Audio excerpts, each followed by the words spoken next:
Hello. Good afternoon. Welcome. It's good to see you, Queen. Oh, hello. Oh, I'm so excited. Oh, I bet you're thrilled. I can't wait to hear how that goes. Good for you.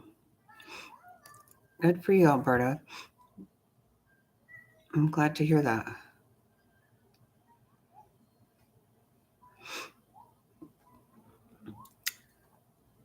Okay, I think there's a very good chance we could have um, closing statements today.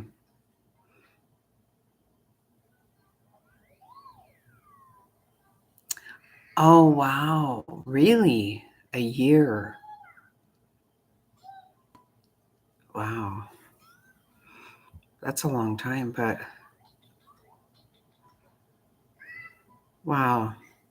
Good luck with that. I hope that works out really good.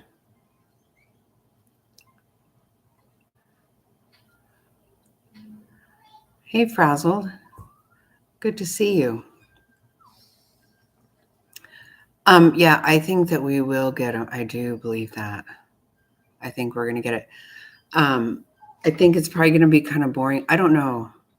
This guy is there's one witness left. That's it. And something with the cellular towers and how that stuff works. It might be a little boring, but knowing it's the last one, I don't believe Lori has anything at all. I don't think so.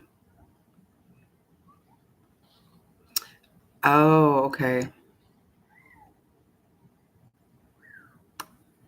Wow.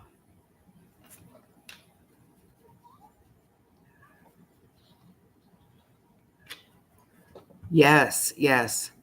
And you know what? It's not even just that this very possibly is over with today. It's that it's over with for good.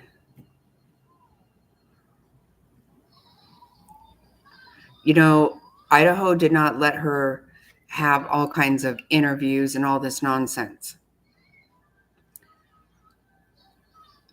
Arizona has allowed all that.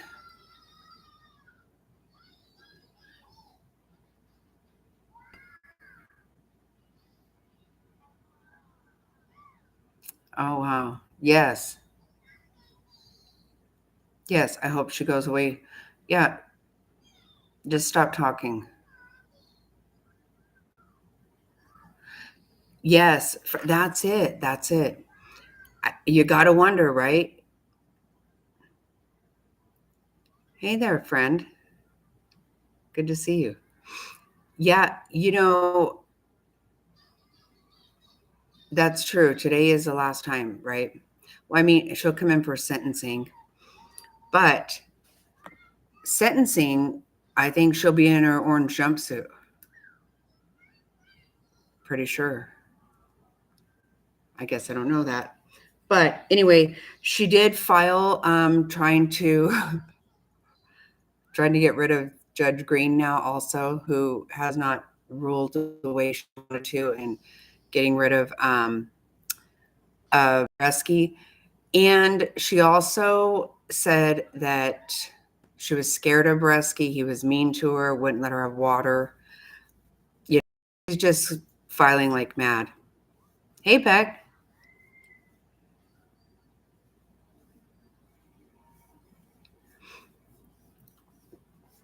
I know. I'm in one way, I'm glad I did not follow Karen Reed because it's been so much. Kind of like the young thug. I mean, that I believe is the longest trial in history ever. So I'm kind of glad. But there were times I've wished that I had gotten involved in Karen Reed, and it's just a lot. And the thing is, from everything that I hear, there definitely has been some things gone on there that shouldn't have. I mean, They totally have lied. There's no question about that. I think that there was a lot of shady stuff. Thing is, for me, honestly, she's not likable. She bugs me. That doesn't matter because, I mean, if she's, but I truly don't think that she did it. And the stuff that a lot of lying, a lot of crap they've caught. Yeah. Yeah, she comes off pretty ugly. But that doesn't mean she's guilty. Hopefully, that's what they said last time. So I can't believe they recharged somebody that quickly even. Like, that was weird. This hooker did do it. Oh, no.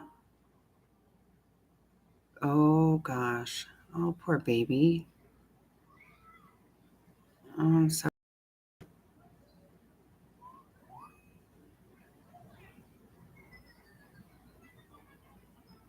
Right. Right. That's it. And just because you don't like some, I mean,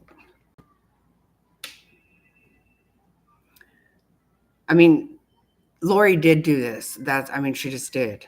So hopefully she's gone for good. I think there's been how many years that she's put these people through all this stuff.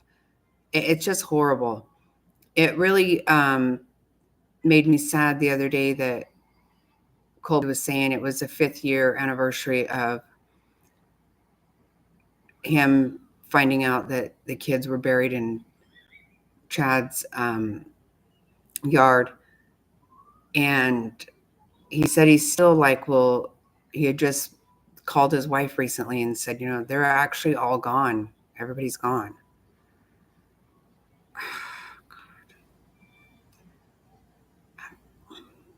So she needs to stop pouring salt in everybody's wound. She just does.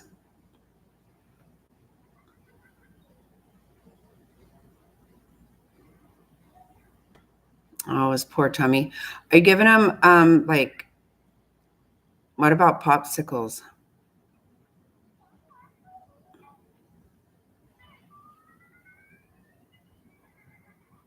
He's in a suit today?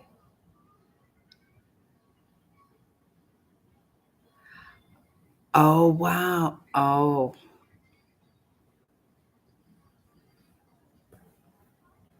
Wow, I didn't. Oh, okay, cool. But he's not in there.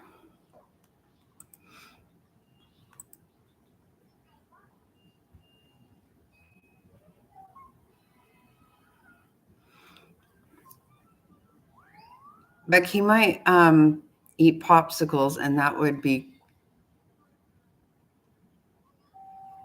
He's drinking water. Okay, good. Yeah, I don't like Pedialyte either.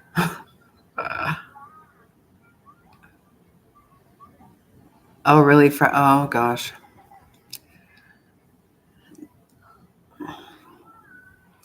I hate when you can't fix it for the little babies.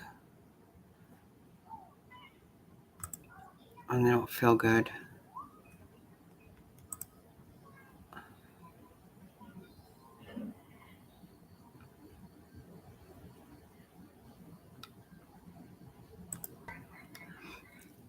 Really? Try me still, or I thought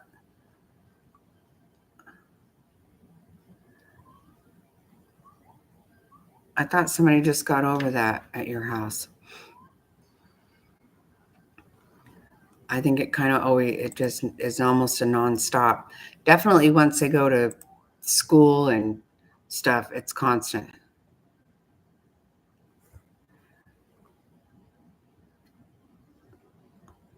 Because he eats so well. Yeah, he's an eater. He cracks me up with that. I went dark. We're on the record, state of Arizona versus Daybell. The parties are present. The jury is not present. We ready to bring the jury? Judge, just a couple things. One, the first witness is Special Agent Nicholas Balance. God. We do have a prior ruling on that. I would like to Johnny, request that that's the funny. FTR be sealed and any video by the media have him. He blurred. does. I love to watch him Okay. eat. Prior I court love order. it. So it's ordered directing that Am I dark, this- you guys? particular witness, in order to not compromise other investigations that he may be involved in, the media is precluded from showing his image. Whether they blur him or just focus on another area of the courtroom is up to them, but they're not to broadcast his face or what he looks like. And so we would ask that I'll- FTR as well be sealed. I'll order that That's his so portion of funny. the testimony be sealed on the FTR. Anything else? That makes Just me one other laugh. I thing, can Your Honor. remember when the kids were At the little, I presence of was the like, jury, do you have to you lick previously yesterday everything? admitted redacted God. affidavits. For appellate purposes, I'm just going to ask to admit Exhibit 161, 163, and 168, which are the full actual affidavits, unredacted, just for appellate purposes only. Numbers again, 161 through 163. 163 and 168. God, 163, is that what you meant, 168 are Alberta? Admitted for the record, they're not to go. Stop. Anything from the defense before we bring the. Oh, Yes, Your Honor. I would also like to include the letter from Tammy Lachik that she's unavailable to testify to be admitted for appellate purposes as well. Is it marked? I thought I had a copy. I will get a copy to you guys. All right, we can mark it, and once it's marked, we'll take that up. Okay. they never turned No, that's anything in, like nothing. Okay, let's bring the jury in. Hey, Life with Bring- Mommy, get good your to see you. witness ready. There's Kay. You know who's been in there is the Don't Flatter Yourself. She's been in there. I love it. I love it. Oh, please, let's be done with Lori today.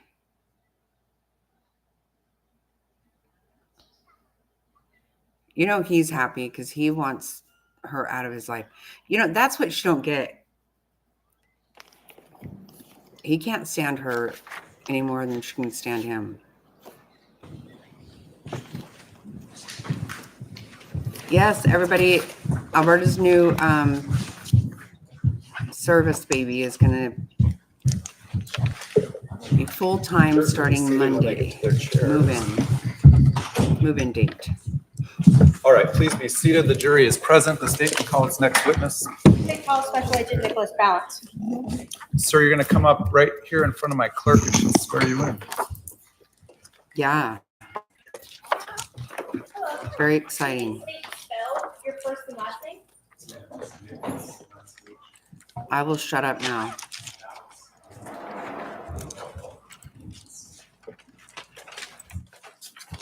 Right hand, please. You do solemnly swear the testimony you're about to give will be the truth, the whole truth, and nothing but the truth, so help you God.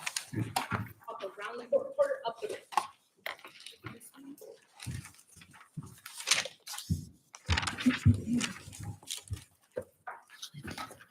Go ahead.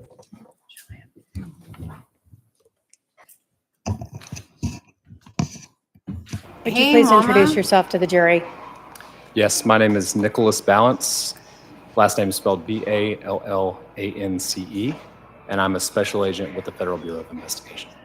How long have you worked with the Federal Bureau of Investigations?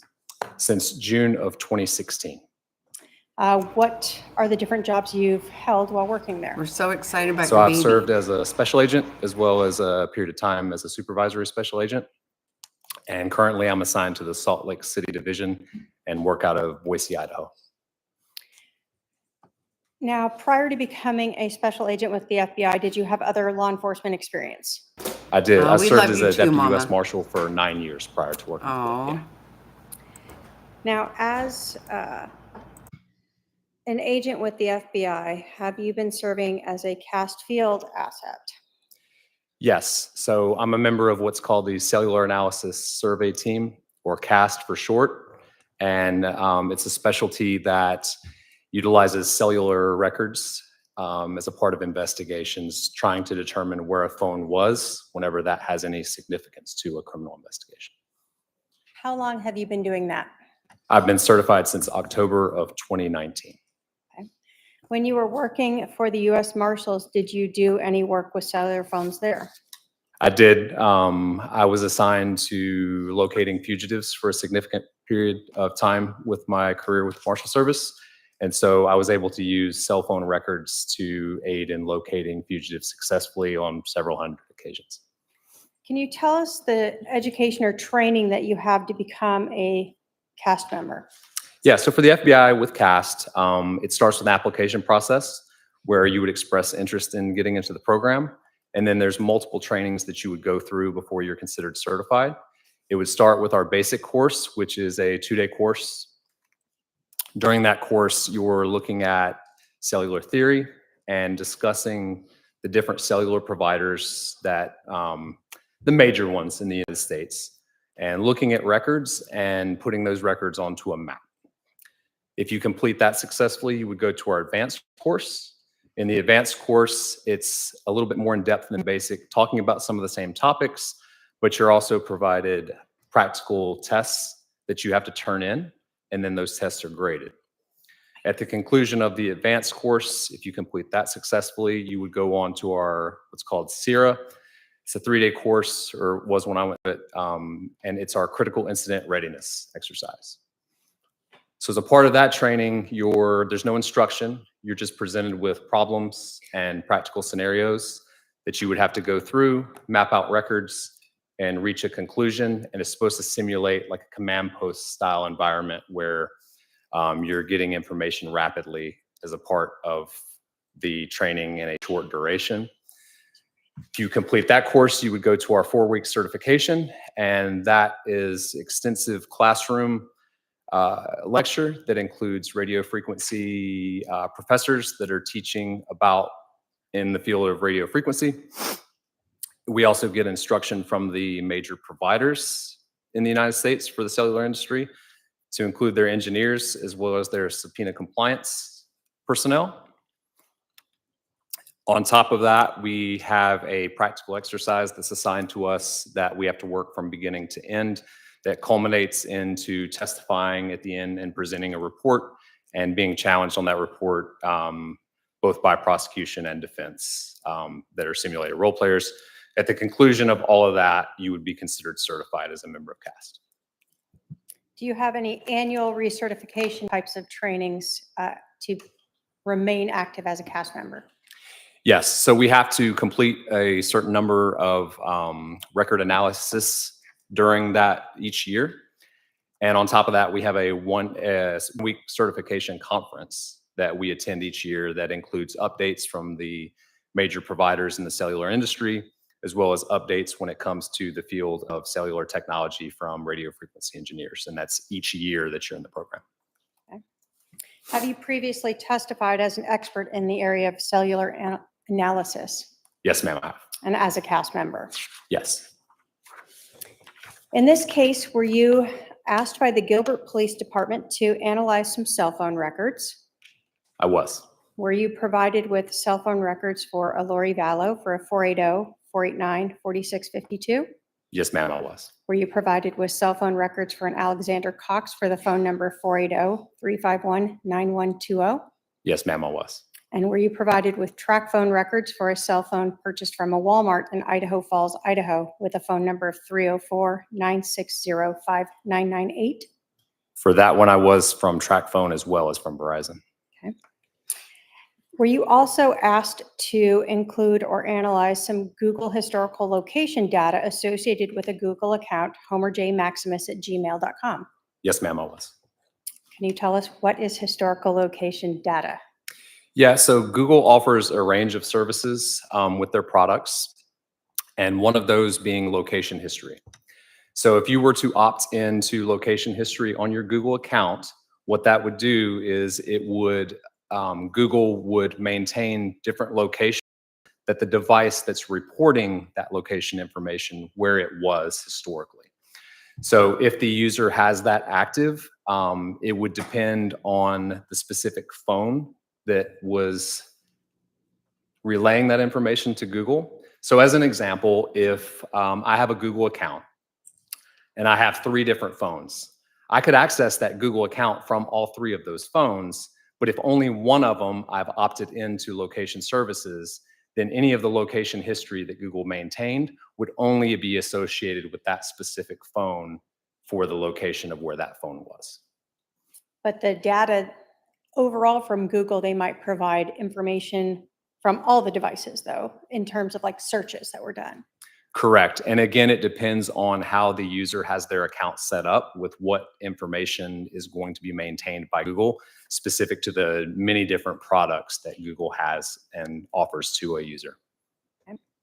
Were you asked to look at a specific time frame? I was, specifically late September into early October in this case. Did you create a report to help explain your process and explain the analysis of these cell phone records and these Google records? Yes, ma'am, I did. And because it's on a thumb drive, I'm just gonna share the first page.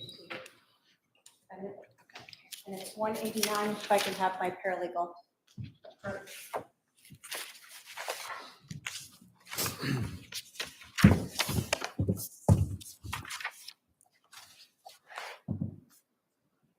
Does that look like your report that you created in response to the request by Gilbert Police Department? Yes, ma'am, it does. State will move to admit Exhibit 189. Any objection to 189?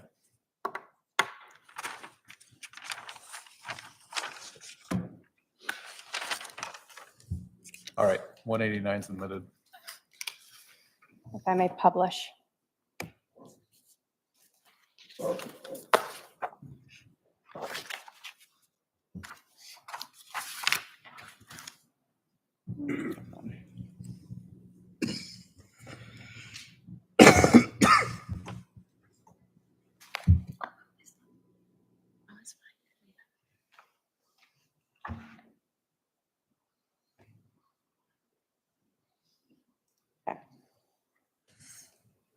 So starting on the first page of your report here, what did you include here for us to understand as part of your analysis and review of devices and phones?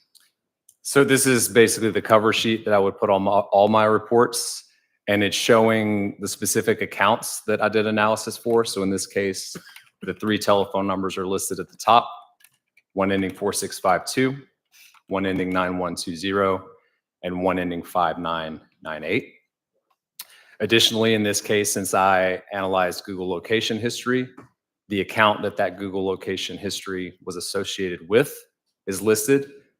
That's the homerjmaximus@gmail.com. The specific dates that I conducted analysis for, which in this case were September 25th, 2019 through October 3rd of 2019. The date that I completed my report, case number associated with the report with the FBI, and then my name. Now, you were provided these records that from the Gilbert Police Department for these cell phone numbers. Did that include information like subscriber information? It did, yes, ma'am. So the 480-489-4652, when you reviewed those cell phone records from Verizon, did that show a subscriber of Lori Vallow? So it did not. It was subscribed through TrackPhone. So the name was not Lori Vallow, but there was an email address on the subscriber sheet associated with her. Okay. The 480-351-9120, was that as a Verizon record? Did you receive the Verizon or the TrackPhone records? I did, and that was subscribed to Alex Cox. Okay. And the 304-960-5998, was that Verizon or TrackPhone? So it was subscribed through TrackPhone. When we're talking about TrackPhone and Verizon, and you talked about sort of major companies, how do those all interrelate? Yeah, so when you're looking at cellular providers, you have 2 different categories looking at kind of from a wide perspective. You have companies that have infrastructure, like cellular towers that they maintain throughout the region that they provide service to. So Verizon is one of those companies. They have cell phone towers throughout the United States. When you're talking about TrackPhone, they're a mobile virtual network operator, which is basically means that they don't have cell phone towers, so they have to lease space with another network in order to provide service to their customers. So TracFone specifically in this instance was utilizing Verizon for the number ending 5998 to provide service to that customer. And the Google records that you were provided for the Homer J. Maximus at gmail.com, did that provide subscriber information? It did, and that was associated with Alex Cox.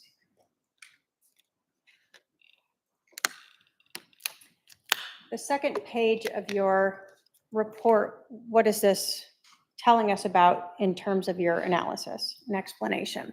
Yeah, this is basically just explaining the methodology of how I created this report and the process that goes into place in order to take records from a provider like Verizon and then put those records onto a map. Again, this is the methodology of how that would be done.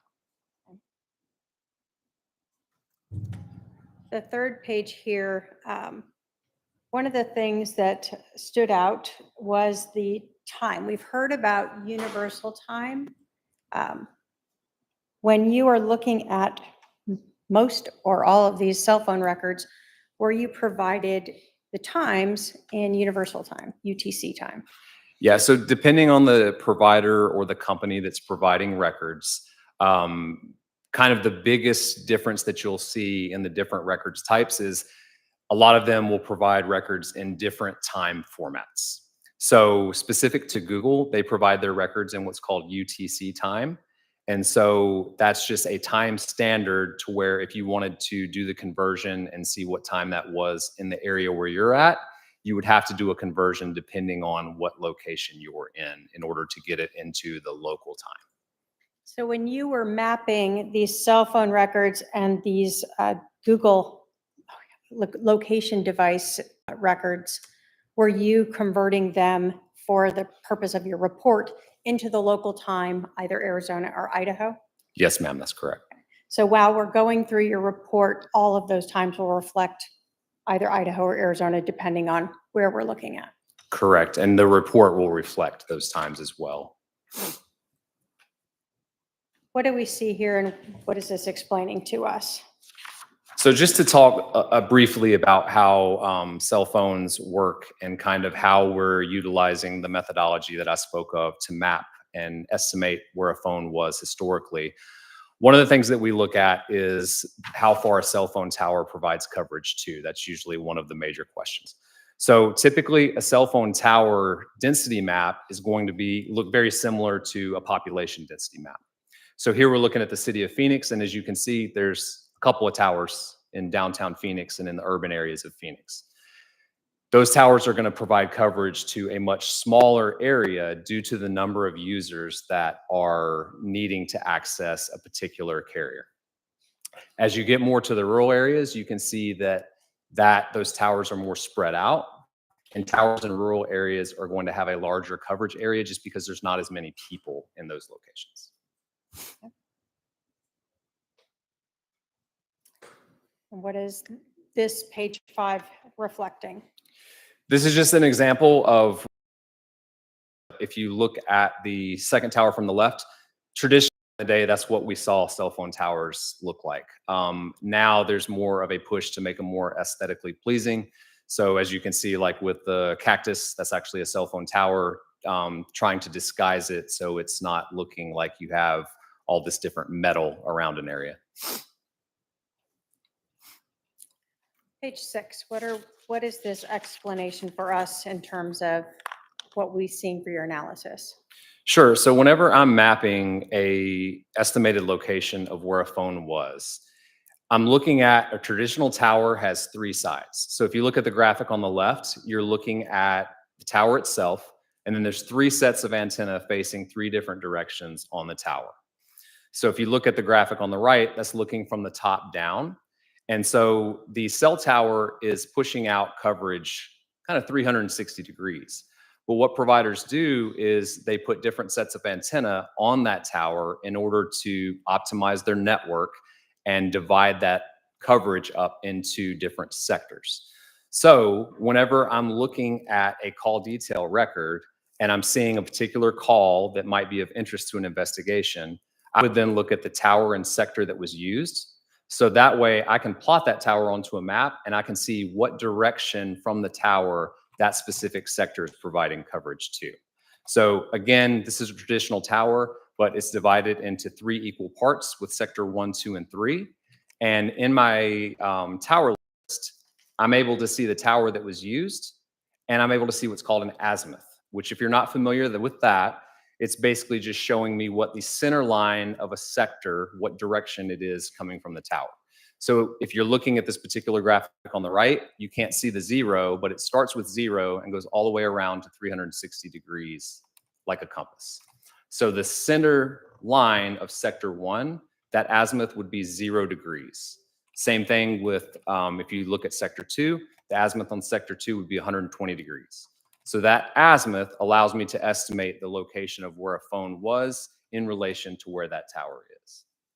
All right, so this information of the tower sectors and the azimuth, was that included with the cell phone records that were provided to you for those 3 phone numbers? So in a different file, but all of the different cellular providers that have towers throughout the United States, they have what's called a tower list that they update pretty regularly, at least every few months or quarterly. So in conjunction with the call detail records that show me who was called, at what date and time, what tower was used, I can marry that up with the tower list, and then I can have an estimate of where that phone was whenever it had that specific interaction with the network. So someone like Verizon will provide you with, for that specific phone number, calls made and what tower they're using, and then you're able to then get the location of that tower from Verizon to map it. Correct. If you think about, and everybody can still do this online, but back in the day when you had your cell phone, each billing cycle, you would get that bill in the mail. And it would be fairly thick because it included all the different calls that were made on that account. And so the call detail records are very similar to that. We can see the date and time. We can see that it was a voice call. We can see the direction, if it's incoming or if it's outgoing. We can see the associated number. But what you don't see on that bill is the tower information. So the call detail records that we obtain as law enforcement, they include those columns, and those columns allow me to know at a specific date and time, this tower and sector was used. And then I can marry that up with the tower list and provide that estimated location of where a phone was.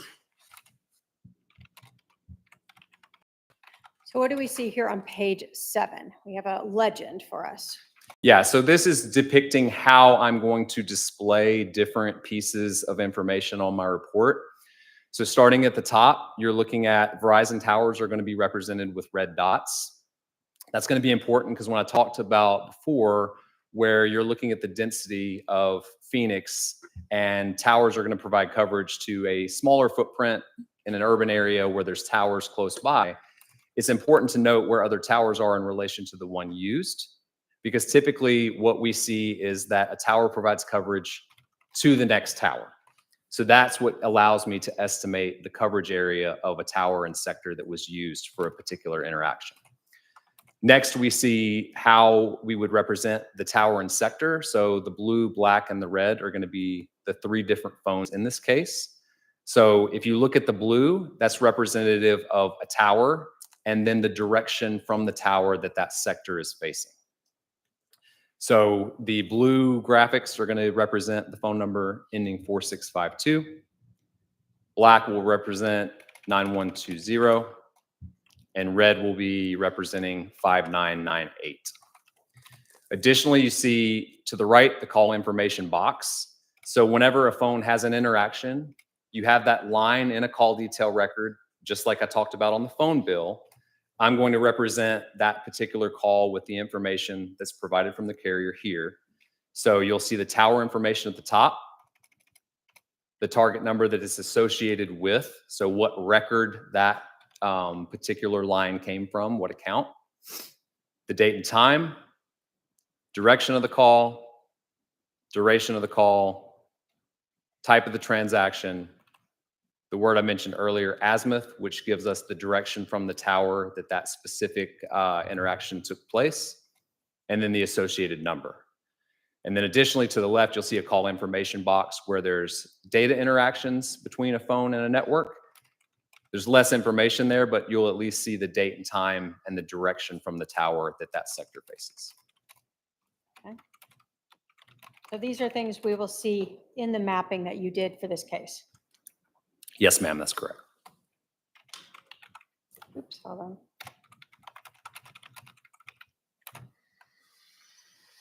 All right, page 8. So I just spoke about how I would map cellular records. This is a legend to show how I would map Google location information. So I talked a little bit about Google derives their location information from different data sets. And so Google can estimate a location of a device by locating it via the GPS chip within the phone.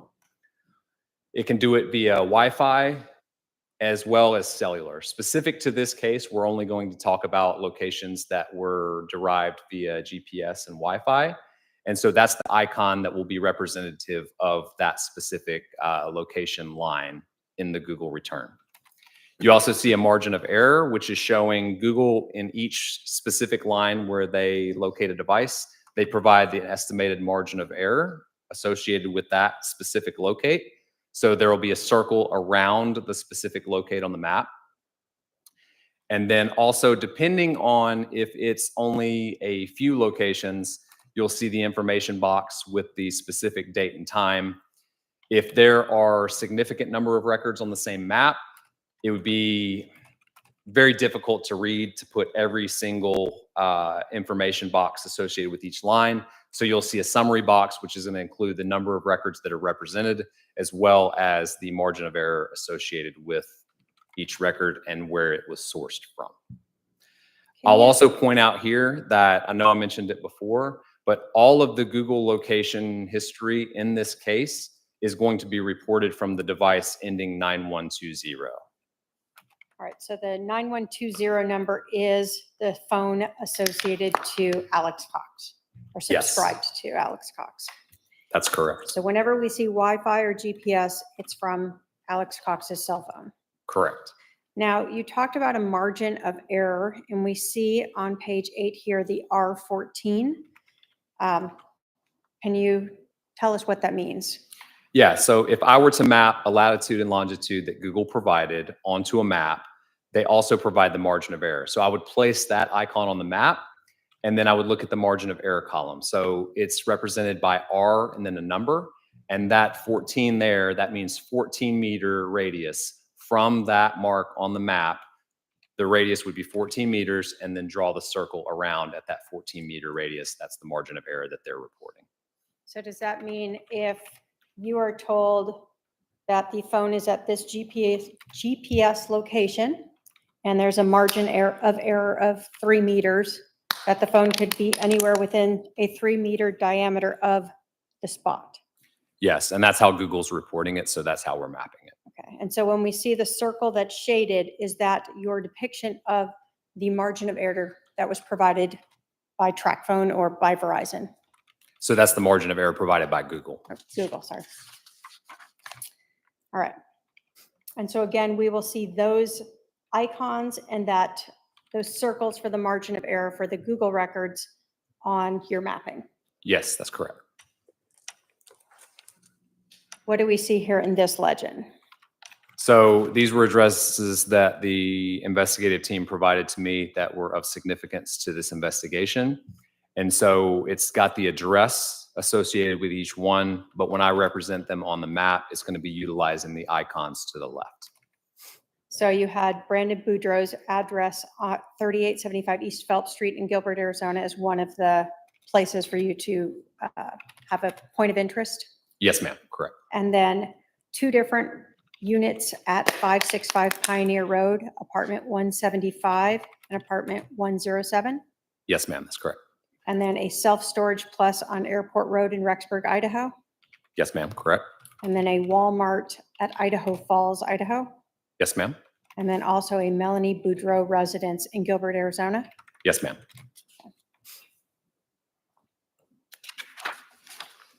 So first map, can you tell us what we're seeing here and explain everything? Yeah, so these maps are just laying out where the locations of interest were that was provided by the investigative team. And so whenever I have like this is zoomed out a decent ways to incorporate both the address down in Idaho Falls and the addresses that are in Rexburg. And so there's a box to the side that's basically showing a zoomed in view of the apartment complex that includes the addresses for Alex Cox and Lori Vallow's apartments. All right, so the Idaho Exactly, Falls WM frazzled. at the bottom is that Walmart, and then you can see the storage unit and then the zoomed out of the 2 apartments in Rexburg, Idaho. Yes, ma'am, that's correct. So he stayed at Is this just Melanie's. a closer up single page of that? nice. Yes, ma'am, it is. All right, what do we see here on page 12? So the previous 2 pages were up in Idaho. This is down in the area of Gilbert, Arizona. So this includes 2 addresses, one for Brandon Boudreau and one for Melanie Boudreau. Okay, and so we see that with the bluish purple and the pinky color. Yes, and I didn't mention before, but you can see the red dots. Those are representative of Verizon towers that are in the area as well. Okay. So when we get to page 13, you had told us that you were provided with the Homer J. Maximus at gmail.com records that were obtained by law enforcement. Did those Homer J. Maximus at gmail.com Google records show that the records were tied to an MEID number? Yes, so that's a mobile equipment identifier. In the case of Google, this is very similar to what's called an IMEI, or International Mobile Equipment Identifier. The IMEI is the equivalent, kind of like a VIN on a phone. So it's associated with the hardware itself of the cell phone. And so why is that important to see that the Homer J. Maximus is tied to this number? So anytime, I think I mentioned it before, but if a phone accesses a Google account, Google keeps a record of that. The things that they record is that MEID number, which, like I said, in this case is synonymous with the IMEI, or the hardware of a phone. So that identifies a device. So what I can do with that number is I can then take that to different cellular providers and determine whether that number has ever shown up on their network and whether they can associate that number to an actual telephone number. And was that MEID number that we see here on page 13 that is associated with Alex Cox's Google records associated with that cell phone number 304-960-5998? It was. And did you determine, or were you able to review records to see when that association occurred? Yeah, so if you go to the next page of the report, record that we received from Verizon, and it shows that again, IMEI is associated with the 304-960-5998, and they list an effective date of September 27th, 2019. And just going back at the bottom of this information, we saw a registration time and a first data connection time. What is that? So that's showing when that device accessed the Google account for the first time. And we see also the September 26th, 2019 at 7:58, which would be again in UTC time. So to get to either Idaho or Arizona, you would have to subtract 6 to 7 hours to get to the time of where that occurred. So to be clear that we understand, what we're seeing now is that the Homer J. Maximus at gmail.com records from Google, the Wi-Fi and the GPS data are always going to reflect that 480-351 number, correct? Yes, ma'am, correct. But there is data in the Google records that now has been associated to that 304-960-5998. Yes, and as I mentioned earlier, you can have multiple phones that access your Google account, but unless you have location history turned on every single one of those phones, Google is not going to record the location history associated with those phones. It's only going to record it on the device that you specifically turn that location history on. So when we get to page 15 here, what are we seeing in these records?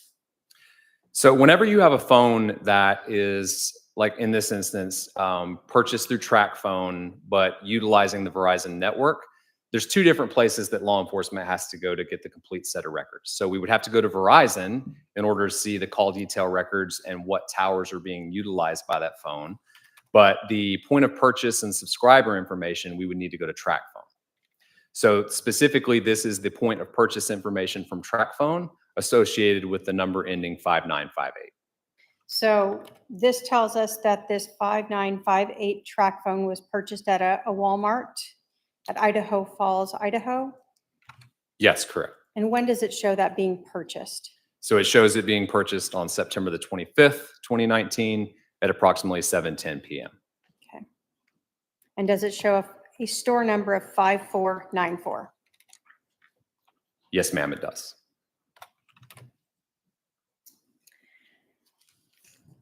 So when we get to page 16, we start to see those icons for the Wi-Fi. So we're now talking about the 9120 number. Yes. And so being this is the first map, I'll explain it a little bit more thoroughly than the others. But as you can see at the top, you're going to see what this record represents, Google location history associated with the homerjmaximus@gmail.com account. And then basically I'm putting the bookends of the times at the top. So these records are from September 25th, 2019, starting at 7:07 p.m. and continuing through 7:16 p.m. There's 6 of them. So you see a summary box. They're all sourced or derived from Wi-Fi. And of the 6, the margin of error is between 16 and 100 meters, which you can see with the black circles. Obviously, the smaller one there in the middle is closer to the 16 meters, whereas the larger ones are at 100 meters margin of error. And they are consistent with the device 9120 reporting its location to Google as being at the Walmart on Utah Avenue in Idaho Falls during that time period.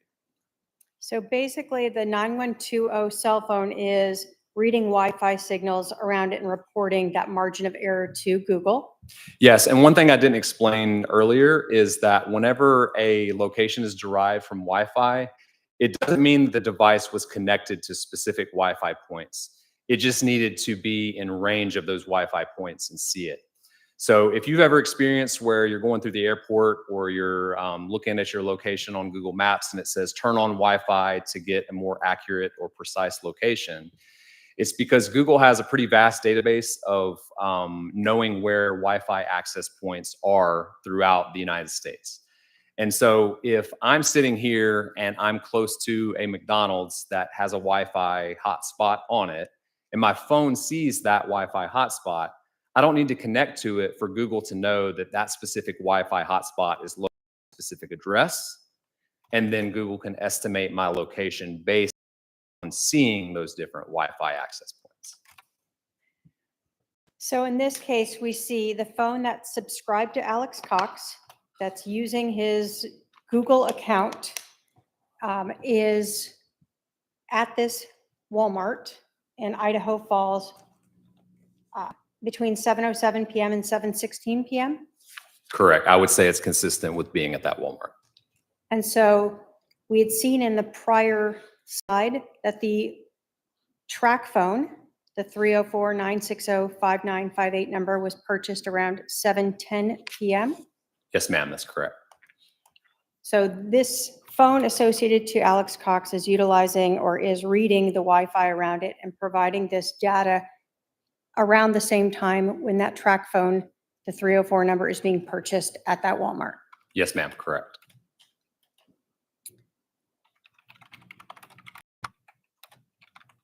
What does this next map show us, page 17? So again, I'll speak a little bit more thoroughly on this one since it's the first time I'm showing a tower and sector being represented on my report.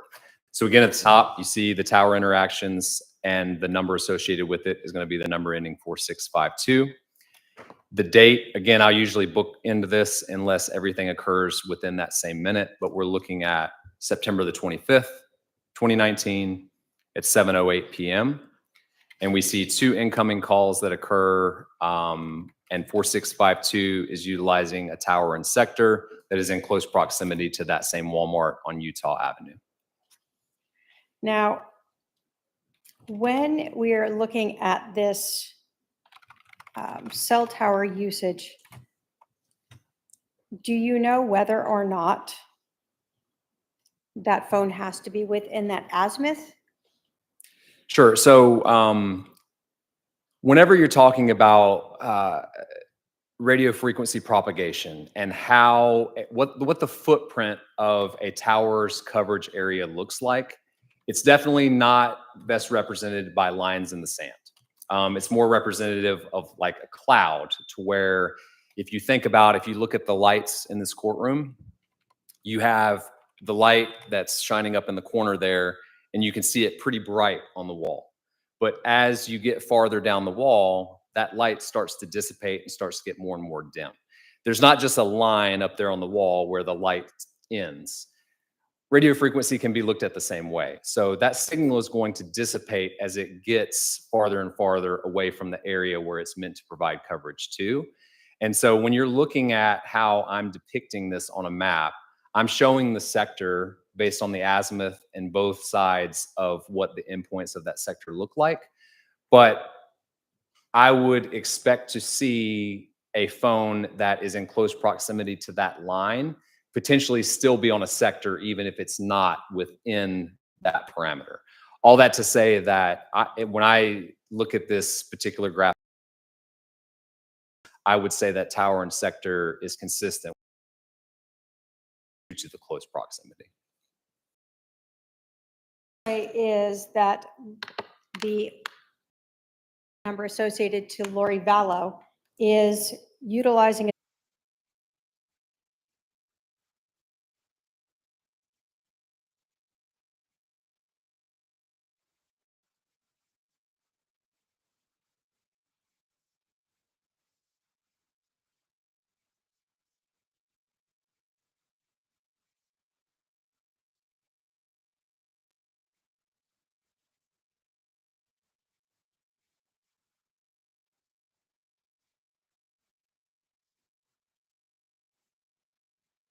outgoing calls. Correct.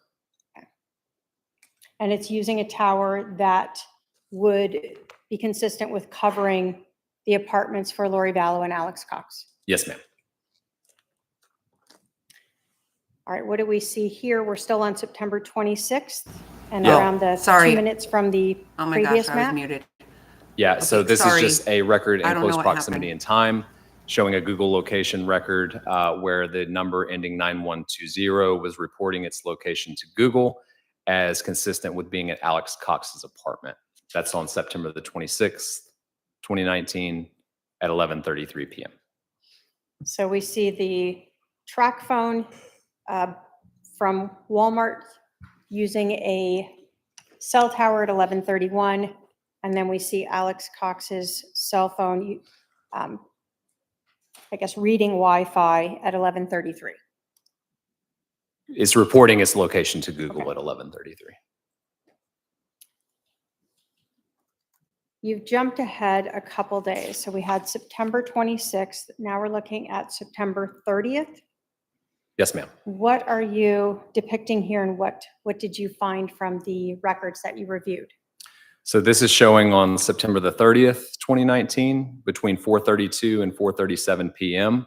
Starting at 4:32, the number ending 9120 is reporting its location to Google, consistent as being at Alex Cox's apartment. And then showing movement at 4:34, and by 4:36, the 9120 phone is reporting its location to Google, consistent with being at Lori Vallow's apartment. And so that's where, when we're looking at that R15, that's the margin of error of 15 meters. Yes, ma'am, correct. So the phone is within 15 meters of being at Lori Vallow's. That's what Google is reporting.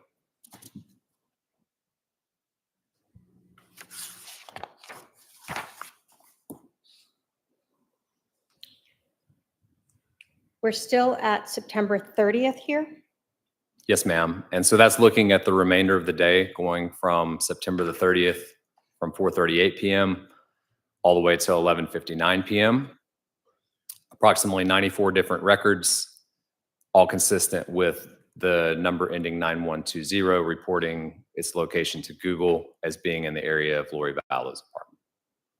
And so here, because you had so many Wi-Fi readings that are reportings, you just put that there were 94, well, I guess 93 Wi-Fi and 1 GPS. Yeah, and basically what I was trying to look at is whether there were any instances that indicated that that device went back to Alex Cox's apartment, and I was unable to find any.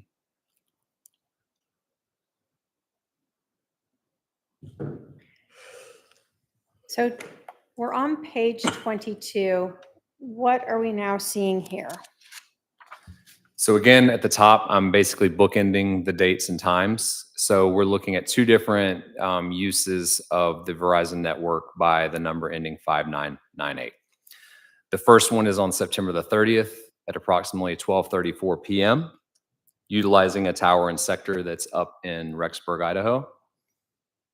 And then the next use that we see is October the 1st, 2019, the same phone number ending 5998, using a tower and sector consistent with being down in Arizona. So the 12:34 p.m., that's Idaho time. That's correct. So when we looked at the movement, that would be before we saw the 9120 phone associated to Alex Cox moving from Alex Cox's apartment to Lori Vallow's? Correct. And I would point out that this is not showing that at 12:34 that device began heading south towards Arizona. That's just the record that I had at 12:34. So there was no other use between those two time periods, so I'm not able to estimate where that phone was during that time period. Okay. So we know at 12:34 p.m. on September 30th, that track phone, the 304 number, is still in Rexburg, Idaho, receiving an incoming call at that time. Yes, ma'am. So let's talk about that call. Do you recognize that phone number, the 515-402-0143 number? I do. And that is a call being made to this Walmart track phone. Yes, ma'am. Correct. By whom? So I have that number associated with Chad Daybell. So Chad Daybell's phone is calling this Walmart track phone that just was activated a couple days earlier on September 30th at 12:34. Yes, ma'am. And then we don't see any call records for this track phone until October 1st, the next day. Yes, ma'am. Correct. We see on this map that you have 9:19 a.m. So this is Arizona time? Yes, ma'am. Correct. And so at this point at 9:19 a.m. on October 1st, that track phone from Walmart in Idaho Falls is now using a cell tower in Arizona. Yes, ma'am. And do we have it? We've seen the prior box showed an incoming call. When we talk about outgoing, does that mean this track phone is making that phone call to someone? It does. And so who is this track phone calling at 9:19 a.m. on October 1st? It's the same number from the previous Chad Daybell, the number ending 0143.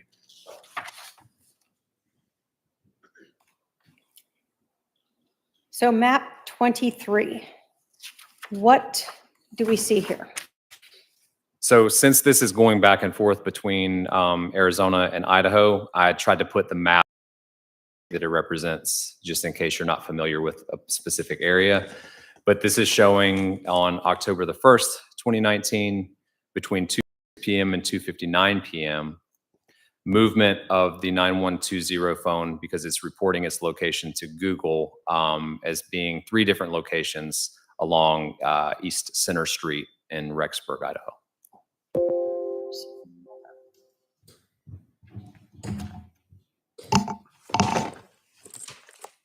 Some power to this.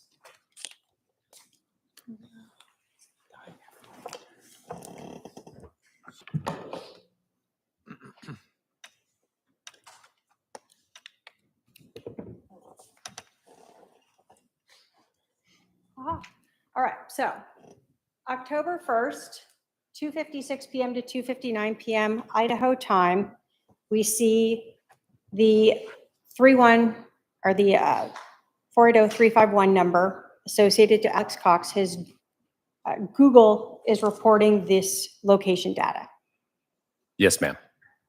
Meanwhile, we see the track phone from the Walmart that also has been associated to the Homer J. Maximus Google account is in Arizona.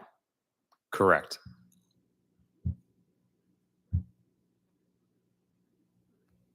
What do we see in this next map?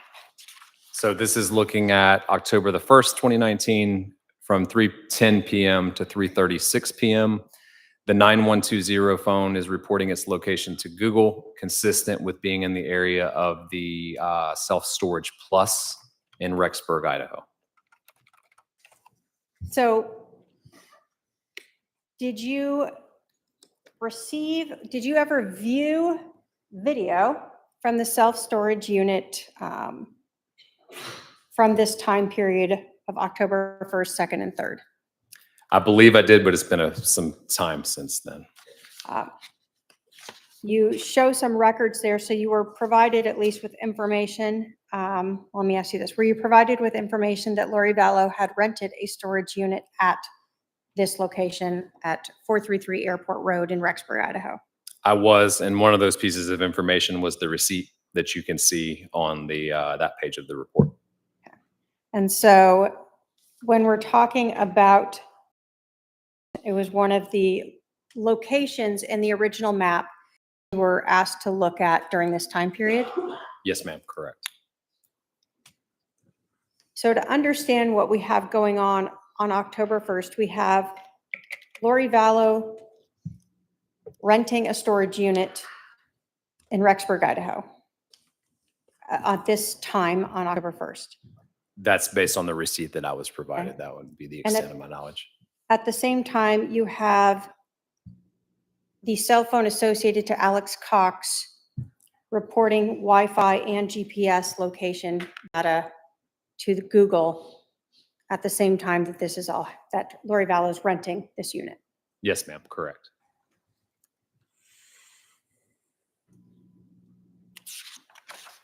What do we see then in map number 25? So this is close to the same time period as the page before, October the 1st, 2019 at 3:24 p.m. And this is showing use of the 4652 phone for 2 incoming calls, utilizing a tower and sector in Rexburg, Idaho, that would provide coverage to the area of the Self-Storage Plus. All right, so the previous map was about 310 to 336. So this is in that time period towards the end of it. The phone number we're talking about is the one that we've associated with Lori Vallow. Yes, ma'am, correct. And so when we see this cell tower use, is that a cell tower that would be consistent with providing coverage to the storage unit? Yes, correct. And I say that because I'm familiar with the area and familiar with the terrain. And that's why I'm able to say that that tower and sector would provide coverage to that general area. Okay. Now, when we're looking at this time, we see 3:24 p.m. Idaho time. What would that be Arizona time? So Arizona is 1 hour behind, so that'd be about 2:24. So at 2:24 Arizona time, this 480-266-8587 number is calling Lori Vallow's cell phone. Correct. And is that 480-266-8587 number the one you told us is associated to Melanie Boudreau? Yes, ma'am. And so all of this is going on while we also see Alex Cox's cell phone providing that GPS and Wi-Fi data for being in the area of that storage unit as well. Yes, ma'am.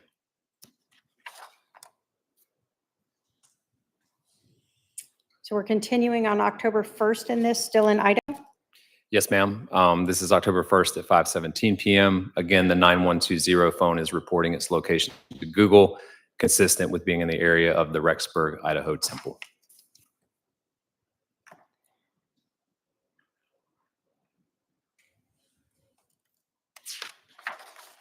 So we've been talking about October 1st. When we get to page 27, are we now on October 2nd? Yes, ma'am. So we had some cell phone or one cell tower use by that Walmart track phone on October 1st. Are you now reflecting cell tower usage by that track phone October 2nd? Yes, ma'am. So this is showing records associated with the 5998 number between October 2nd, between 7:02 and 7:20. Starting over on the left side using a tower, two different sectors on a tower, 7:02 to 7:09 on the sector facing west. And then we see a shift at about 7:17 to utilization of the tower facing north-northeast, sector facing north-northeast, excuse me. Then by 7:19, we start to see use of a tower and sector that's just east of that location. My examination of these records, I would say it's consistent with that device likely moving eastbound.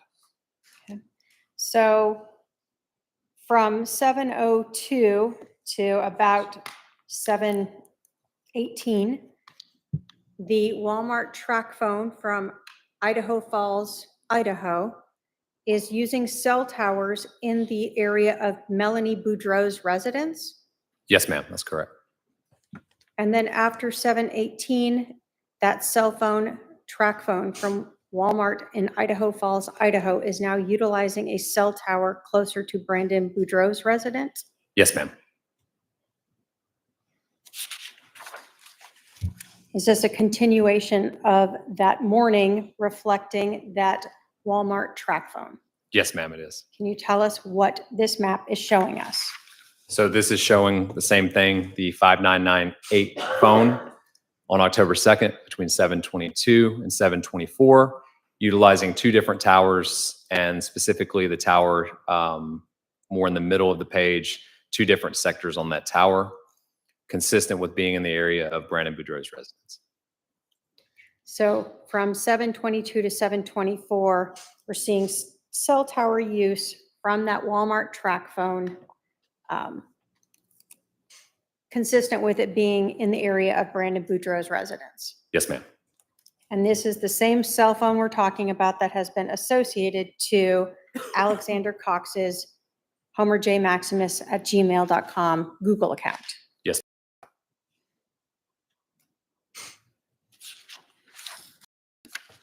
So we went back to Idaho in this photo. Yes, ma'am. So this is back in Idaho in Rexburg, and this is showing on October the 2nd, 2019 at 8:02 in the morning, Arizona time, which would have been 9:02 up in Idaho. But there is an outbound call made from the number ending 9120 to the number ending 4652. This call is a little bit over 23 minutes.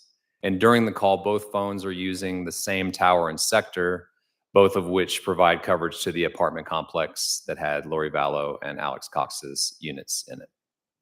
So basically we have the cell phone associated to Alex Cox, the 480-351-9120, calling the cell phone associated to Lori Vallow, 480-489-4652 at 9:02 Idaho time, Yes, ma'am. Correct. 8:02 Arizona time. Yes, ma'am. And that call you said was not quite 24 minutes. Approximately 23 minutes and 34 seconds. While that is going on, and we've seen just a little earlier that the Walmart track phone from is now utilizing cell towers in Gilbert, Arizona. Yes, ma'am. Now, during this call, did you have any Wi-Fi or GPS location data for that Homer J. Maximus Google account associated to that 351 number? Yes, ma'am. There was one at 9 o'clock and 9:10, both consistent with the 9120 phone being in the area of Lori Vallow's apartment. But I'll also add to that, that entire day, that phone only reported being in the area of Lori Vallow's apartment, not Alex Cox's. So basically, we continued what we saw from the day before, other than we saw, well, let me say this.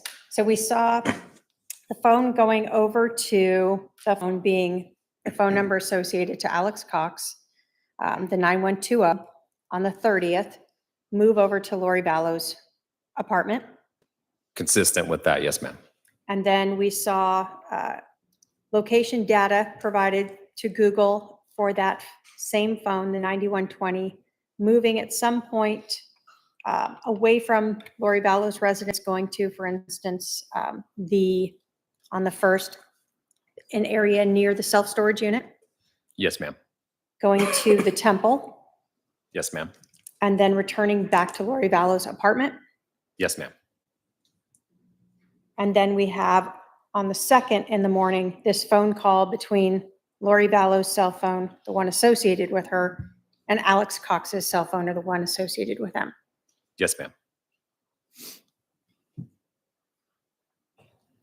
So as we get to slide 30, what are we reviewing here now? Where are we at? So we're back in Arizona looking at records for 5998.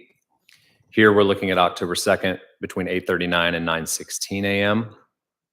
And the 5998 phone is utilizing a tower and sector in the general area of Brandon Boudreau's residence. And there's 3 outgoing calls, 2 incoming calls, all from the number ending 0143. Is that the phone that has been associated, that you are aware of, associated to Chad Daybell? Yes, ma'am. And Chad Daybell is Lori Vallow's husband? I'm not sure if she was at the time, but that's my understanding now. So when we look at this phone, were you aware that the shooting of Brandon Boudreau at 3875 East Phelps Street occurred around 9:13 or so in the morning? It's been a period of time. I know it was sometime around then, but I wasn't sure the exact time. So in the time period leading up to right around that 9:13 time, that's track phone from Idaho Falls Walmart is utilizing cell towers in Gilbert, Arizona that would cover the area of Brandon Boudreau's home at 3875 East Phelps Street. Yes, ma'am. What do we see here on map 31? So here we see starting on October the 2nd at 9:17 in the morning, use of a tower and sector facing north on that tower, showing use of the 5998 phone, and that tower and sector would provide coverage to the area of Brandon Boudreau's residence. Then we see a shift starting at 9:19 to a sector that's facing more southeast, and continuing through 9:22, we see use of a different tower southeast of that location, consistent with that device moving southeast out of the area. So if we had received information that the shooter in this case moved south to Pecos Road that we see here in the map, and then headed away, is that sort of the same direction that we're talking about? The cell phone is using towers in that same direction? I would say it's consistent with that movement. And then we see the cell tower as the morning moves on, going further south and east? Yes, ma'am. I would just say southeast, based on the tower locations that I was looking at in the records. And obviously, you're not able to tell us exactly where this cell phone is because it doesn't have the Wi-Fi or GPS location data being reported. Correct. I'm only estimating locations based on the records that I have, and the records that I have are going to dictate how precise I can be with those estimated locations. So here we know the cell towers that are being utilized by this phone. Yes, ma'am. And again, when we look at the phone calls, incoming and outgoing, were all of them being made or received by that same phone number associated to Chad Daybell? So here we're only looking at one call, but yes, that call is to the 0143, and it's an outgoing call to that number. So we have cell towers that are ringing the phone, and then we also have phone calls starting to be made. Correct. Okay. So the first call we see after the 9:15 one from the prior page is at 9:22, which is an outgoing call to Chad Daybell's cell phone. Yes, ma'am. What do we see now here on page 32? So this is looking at Google location information on October the 2nd, 2019, between 9:02 and 9:34. The 9120 phone is reporting its location to Google, consistent with being at Lori Vallow's apartment. Okay. And you've told us that sort of this has been at any time from the 30th when you documented that cell phone associated to 120 moving from Alex Cox's apartment over to Lori Vallow's. From September 30th through this time at 9:34 a.m. on October 2nd, did you ever see the phone move back to Alex Cox's apartment? No, ma'am, I did not.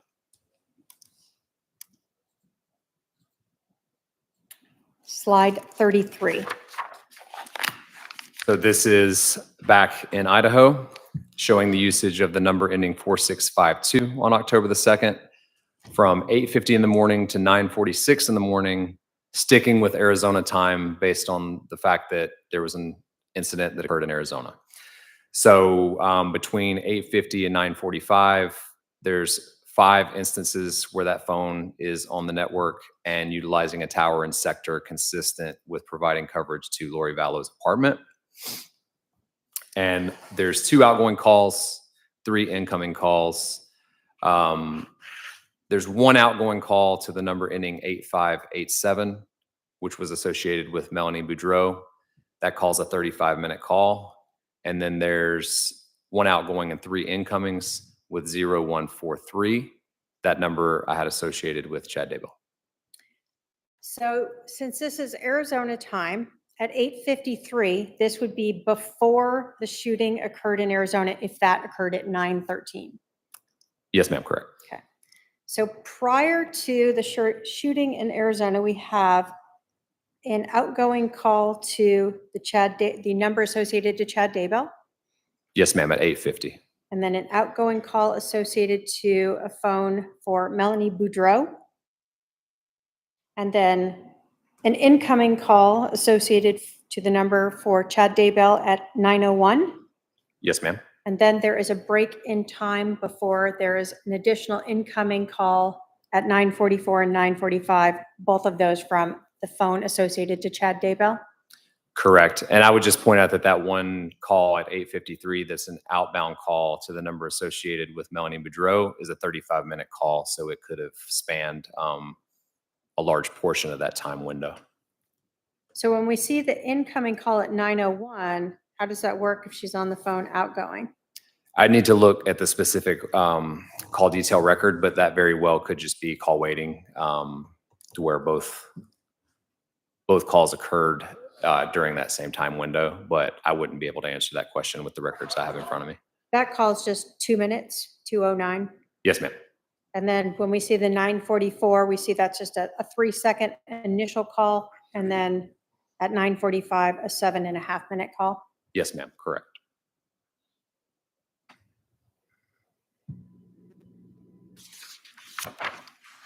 Slide 34.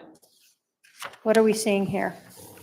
So now we're zoomed out again because we're showing 2 vastly different locations of where towers that were utilized by the 5998 phone were. So we're looking at October 2nd between 1:22 p.m. and 8:13 p.m.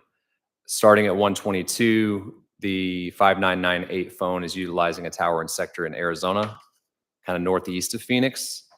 And then by 7:53, the phone is utilizing a tower and sector in Utah. When you're looking at this and you reviewed the records, the call that we see at 8:12 p.m. incoming from the phone associated to Chad Daybell, that's a 29, almost 30-minute call. Yes, ma'am. Is that the last call that is documented for this Walmart track phone from Idaho Falls? There are additional calls, but I'll explain it like this. So whenever you're looking at a call detail record, if there's an incoming call and then there's duration and there's a tower and sector identified, that shows that that phone was on the network and we can show that that call connected. There's additional calls after that that don't populate those columns that would be associated with the tower. And so because of that, you could have incoming calls that would just basically go straight to voicemail because that phone is no longer on the network. So the 8:12 p.m. was the last record I saw on the call detail record where the phone was on the network to receive a call.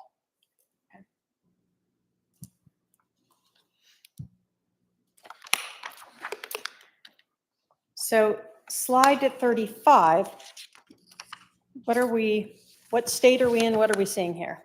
So we're back in Rexburg, Idaho, and we're looking at October 3rd, 2019 at approximately 2:15 p.m. The 9120 phone is reporting its location to Google, consistent with being in the area of the self-storage plus. And so we see 2:15 p.m. Wi-Fi data of that a phone associated to Alex Cox at the self-storage unit. Yes, ma'am, correct. And then were you also provided with video to show that at 2:13 p.m. There are two individuals removing a tire and another item, a bench seat from the storage unit that was rented by Lori Vallow? Yes, ma'am.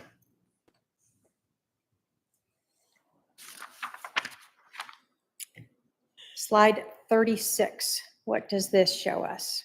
So this is showing use of the 4652 phone, October the 3rd, 2019, between 2:20 and 2:22. And the phone is using a tower and sector that would provide coverage to the apartment complex for both Lori and Alex.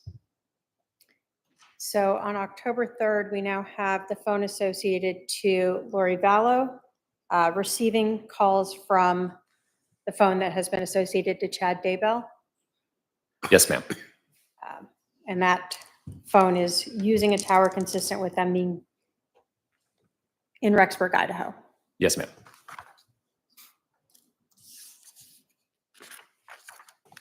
Were there any other network calls that you saw for that phone from the Walmart Idaho Falls track phone?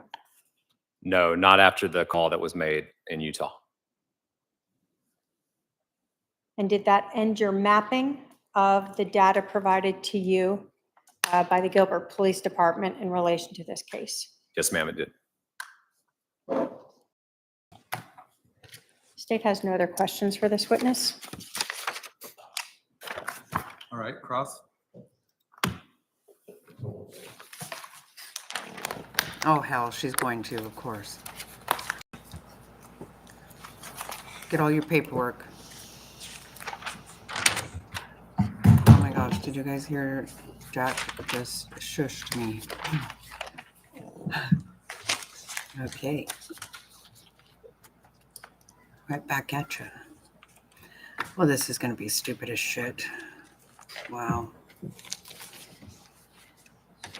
you want me to call you Special Agent or Mr. Balance or? Special agent is fine. Okay. No, we want you to rot in Special hell. Agent Balance, I That's just what have a we couple want. questions.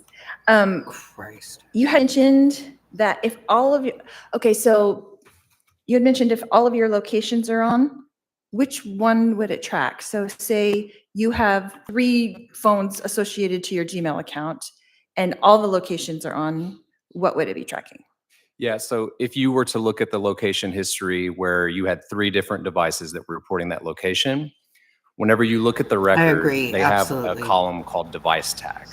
Green So they would differentiate Jeep or that device gray Jeep tag. That's a or number Google provides. freaking But periwinkle. that device tag would be Whatever. associated with Yep. each individual device. 100%. So as an example, if you were looking at, you only wanted to see the Google location for phone 1, you would need to know the device tag associated with phone 1, and you could filter out and see just where that device was. Same thing with phone 2 or phone 3, depending on how many devices are reporting location information. So if all 3 had their location on, then all 3 would be reported, even if they were in different locations? Yes, ma'am, that's correct. Okay. And then what about if you have, so you're talking about Yeah. a track phone being connected to a Gmail account, is that correct? Yes, After Ray, And then then this. what if you have an iPad, and Bye-bye. laptop, and a phone all connected to the same Gmail account? So it would depend on, again, that device tag column and the device itself. So the device would need to be able to report location information Google would need to be able to derive that location information by some method. So if you had location information turned on all those different devices, it would really just depend on the device, how it reports it, but it would show up in that same location history record. So if you're tracking something and you say phone 1, you don't want the iPad, you don't want the laptop, you're tracking phone 1, you would be able to distinguish that out by that number of phone 1? So I would look in the Google record, the entirety of the record, it would tell you which device tag is associated with which device. And so then I could differentiate which device was being reported and which ones weren't. Now, where did you get your who sent you the information from Google? Did you get that directly from Google? I had missed that. No, so those records were obtained via search warrant. I believe it was somebody from the investigative team in Rexburg, Okay. but I wouldn't be able to provide you a name of who sent those records down. And how did those records come to you? Like an email or something? Or how Yes, did you? ma'am. They would usually be sent via email. So is that like, it's a lot of data, right? So is it one giant email or several emails? How does that work? It depends. Specific to this case, I can't remember whether it was sent via email, but we do have options to send larger files. And so if it's a Google record that has location history, has a bunch of different services that are being utilized by that user, it could be a very large file, and then it would be sent electronically to me. Through like a hard drive or a flash drive, something to that effect? We have some ways that we can send it electronically that they're capable of transferring larger files, per se. And so the data that you received from this email or from a larger, I did hate you the receive way it she from an email? does You don't this. remember if you received it from an email, is that correct? I don't recall. I would difference? say that given this particular file, I know it was Oh my larger, so I God. would guess that it probably came via some type of transferring platform versus email. Fucking Okay. carrier pigeon. And then what if you don't does it know matter? who you got it from, how do you know if that information is accurate? So I'm Oh my basically God. mapping out records as I receive them. So I would look at the certificate of authenticity. I would ensure that it's a record that came from Google. Aside from that, I'm mapping records as I receive them. So you don't have any way to know if it was altered before it got to you, basically? Correct. Okay. Oh, good God. Really? And you're saying that you're getting being all of your framed. information directly from Google. So would it be different information if you had the phone itself? Or are you getting all the information from Google that you would have with this phone? So with CAST and the specific unit that I'm assigned to, we're not looking at information that comes out of the device. We're looking at the records that were generated with particular providers. So although we could get information additionally from the forensic download of a phone, what we're looking at is those records from the providers that are maintained separate. She has no that answers your questions to question. ask, so she's just gonna say shit So like my this. question is, would you have more information if you had the phone? Yes, absolutely. Okay, so you could track it better per se. I wouldn't say better. I would just say that you could potentially have more information that would help determine whether the records are consistent with the overall picture of what both the carrier records are showing. Probably if you and rode what the phone around records with are showing. Alex, So as an you know all example, of it, right? my phone right now, if I'm sending text messages back and forth, those messages have content. I hate that they have to context answer her of, like she. you know, if I say I'm on the way to the airport or I'm going to leave here in 10 minutes. Isn't Separate stupid. from that, you have the records from Verizon that would show feasibly where my phone was. Now, if you marry those records up, you definitely have more information and you could tell the story better, but one's not necessarily better. It just depends on the circumstance. So one doesn't negate the other, it just confirms it. Sure. Okay. So is it typical, would you say, for people to have more than one device associated to their email? Yeah, this day and age, I would say so, just because a lot of people have more than one phone. And you could have multiple devices, like 5 iPads and 5 phones and a couple computers all generated and giving Google information from the same Google email? Sure, it depends on what your, it's going to be dependent on every single individual. But yeah, if you have an iPad, a laptop, a phone, and you connect all those to your Google account, like it's not unreasonable for me to see records associated with multiple devices that have access to Google account. Okay. And you can't put a person anywhere, right? So anytime I'm estimating a location of a device, it's not an estimated location of a person, it's an estimated location of a device. And it really depends on the records that I obtain. So while I've been very successful in determining a location of an individual based on their device, it depends on the records of whether that search area is smaller or larger. Okay.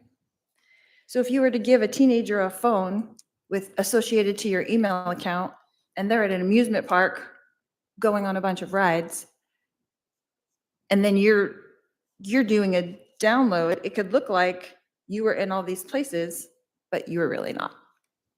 Is that true? Can you rephrase that question a little bit? So if you just had a track phone No one that thinks was it's associated funny. to your Gmail account and anyone else had it, it would look like you were in that place. So the device, if the device is reporting to Google its location information, then I would look at those locations that it's reported as the areas where that phone was at a particular date and time. Right. So you can't put a person anywhere, but you are locating the device. Is that correct? Correct. I'm locating a device. Okay.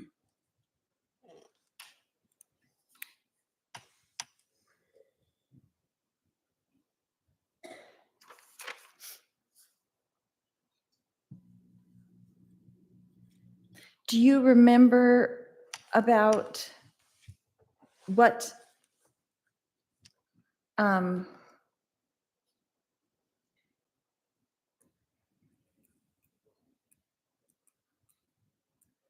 you had said that on October 3rd at 2:15, the device was at the self-storage plus. Was that the track phone? No, that was the number ending 9120. So that was reporting its location to Google as being consistent with being at the self-storage plus. And did the track phone ever, I want to say ping, but give a location in Rexburg after October 3rd? Not after October 3rd, no ma'am. Do you remember the last time when it did? I know the last time in the call detail record was that page where it showed the phone being used in Utah, and I believe that was October the 2nd, towards the evening hours. Do you know where in Utah that last location was?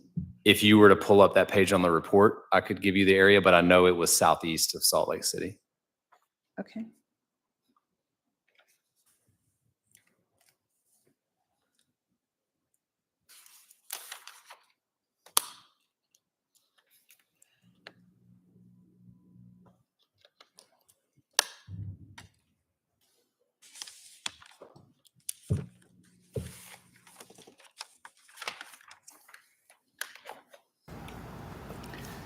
I wanted to ask how many stupid criminals buy a burner phone and There then was something about the meters. So hook it up to their when you were talking about Email. on page 6, you show the 3 slides with the sectors.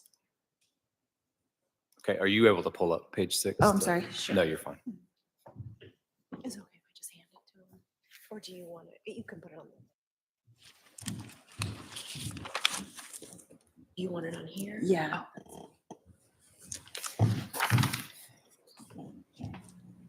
Yeah. I don't know how to work it now.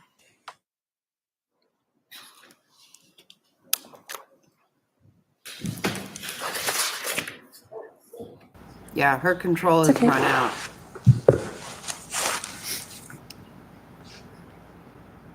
Right. Ask them how many people are so stupid. Zoom. Ask them if the purpose of having a burner phone is so you can't be tracked. You think you're so smart and you're not. Roll the top button, roll. Oh, there we Oh, go. for Roll it. Pete's sake, go through all this trouble. It doesn't mean shit. Sorry. I just wanted Quit to ask a laughing. question about the meters. Sure. So you had said something about, is that 150 meters in each of those sectors? Was that what I heard? So it's degrees instead of meters. So basically what you're looking at is how a sector is divided up of a tower. And so specific to this one, I think I was mentioning sector 1. And when you talk about the azimuth or direction from the tower that that particular sector is facing, you would use that azimuth in degrees to give you that direction. So Yes, they are. Try me. with the 2 apartments being so close in proximity, and you were talking about that it's pinging on a cell tower that shows both. So I'll show you this one. I think it's this one. 18 maybe.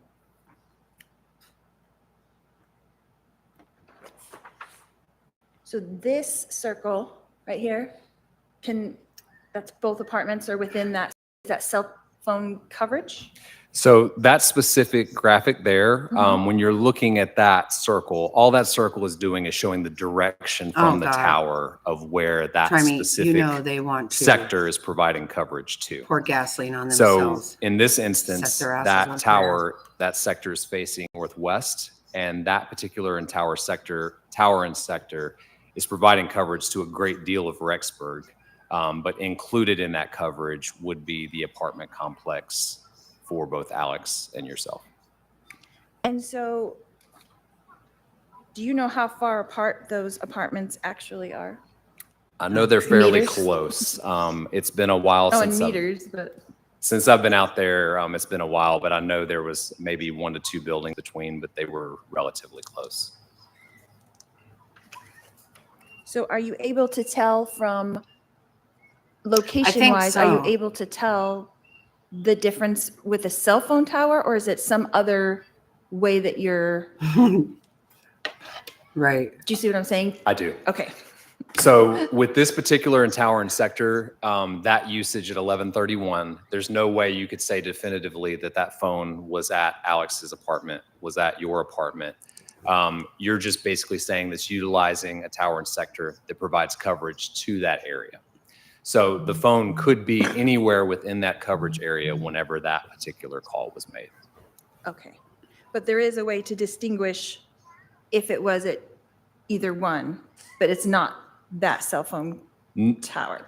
Not via the call detail records from Verizon. You would need the Google location history, which is giving a much tighter margin of error associated with that device. Okay, that makes sense. You're fucking toast, bitch. Stop. Thank you. Stand up there and act like you are a lawyer. You're a killer. So when you had spoke about the Walmart, I don't know what page that is, but you were showing that according to Google, is that correct? That a phone associated with me and a phone associated with Alex were in that Walmart shopping center? Is that So I correct? think you're talking about page 16. So there's 2 different pages associated with that statement. The first one is the 9120 phone reporting its location to Google, and that's where you can see multiple locations consistent with being at that Walmart in Idaho Falls. The page following that is looking at the phone associated with you that was utilizing a tower and sector that would provide coverage to the general area of that Walmart. So it's 2 different basically versions of records that are providing 2 different estimates as to where those 2 phones were. Because one is a phone call, so it has an outgoing tower. Is that correct? So one is looking at the Verizon network, and so it's utilizing that specific tower and sector for that. I can't remember whether it was an incoming or an outgoing call. Whereas the Google location, that's information that that phone is reporting from either GPS or Wi-Fi to Google as where it's located during that same time period. So could it connect to Walmart Wi-Fi? Does Walmart have a Wi-Fi? So it wouldn't need to. If Walmart had a Wi-Fi, it doesn't necessarily need to connect to it. It just needs to see it, because when the phone takes a measurement and sees that it's has a certain signal strength from that Walmart Wi-Fi, then it is able to estimate where that phone is because Google knows where that particular Wi-Fi hotspot is located. Do you have the ability to track someone walking around in a Walmart? I mean, if you looked at the Google, if you're looking historically and you wanted to see, like, did an individual go to a particular aisle in Walmart, I think that would be a stretch, unless it's a very big Walmart and you're just trying to see whether they were in landscaping or over on the grocery side. It all depends on the information that you have in that record from Google. So if those margins of error are super small, you could potentially estimate that. But it really would just depend on the record that you have specific to the device that you're trying to locate. And if you had the actual device, could you pinpoint that more accurately? Again, it would depend on the device and what apps you're running on the device and what all is being potentially stored. So different phones have different ways that they store information. They have different GPS chips inside of them. Apps have different ways that they store information. And so it would really just depend on getting that phone, doing a forensic download of that phone and seeing what you have. And then could you compare that to the Google information that you got and have a much more accurate picture? I wouldn't say you would always have a more accurate picture because you might not have any records that you might do a forensic download and you're not able to pull out any location information. I would say that it's always better to have more information to do that comparison, but it's not a guarantee that it's going to make it better by having the forensic download of the phone. So it would be more accurate as far as locations from Google? I wouldn't say it'd be more accurate. It's just, it's a different record, you know? So if you have a Google location record that has a significant number of locations, they're all 2-3 meter hits because you were potentially standing outside, that's going to be pretty precise. But it's kind of speaking in, it really just depends because you don't know what that record's going to look like until you get it and you review it. So if you don't have your location on, are you able to track where things are or only if it connects to a Wi-Fi? So again, it's going to depend on the specific app that you're speaking about. So like if you go into your phone, you can turn location services on or off for a lot of different apps. And so whenever I'm evaluating records from places like Google or different applications that have stored that location data. So it really just depends on how you have your specific phone set up and what you've opted into or out of as far as location sharing. Okay.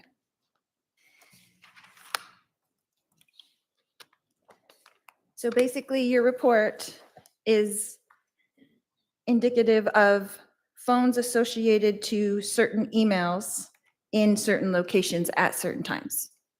So the one phone is associated with the Gmail account. That's the 9120. Okay. The other two phones I'm looking at Verizon records. So it's Okay. basically what Verizon maintained for those specific numbers. And is one more specific than the other, the one with Gmail or the two with Verizon? I would say that the locations being reported to Google had smaller areas to estimate where the device was. When you're talking about the Verizon records, the records that I had, I'm only able to estimate a general area based on what the coverage of a particular tower and sector provides coverage to. Okay. And what is the radius of the tower coverage of Verizon? So if you go back to some of my earlier statements, it's going to depend on where you're located. So downtown Phoenix, tower density follows population density. So the coverage areas in downtown Phoenix are going to be a lot smaller than if you get out into rural areas where there's just not as many users. Mhm. And so because of that, that coverage area is going to be large. Typically, I estimate that the coverage area of a tower is going to be the area between that tower and the next tower closest to it. So with the Verizon records, that was the one that would say 16 meters or 15 meters. Was that with the Verizon records? No, that would have been the Google location if it's what I think you're referring to, where there's a margin of error with a circle around it. That's Mhm. solely from Google. That would not be from Verizon. Okay, so with Verizon, it's more accurate, and with Google, it's with the meters, within a certain amount of meters? It's the way that they're measuring. Google's providing their margin of error. Verizon is not. For Verizon, when we're estimating a coverage area, I'm using my training and experience of locating phones historically and estimating that phone, what the coverage area is going to be for the tower and sector that phone used.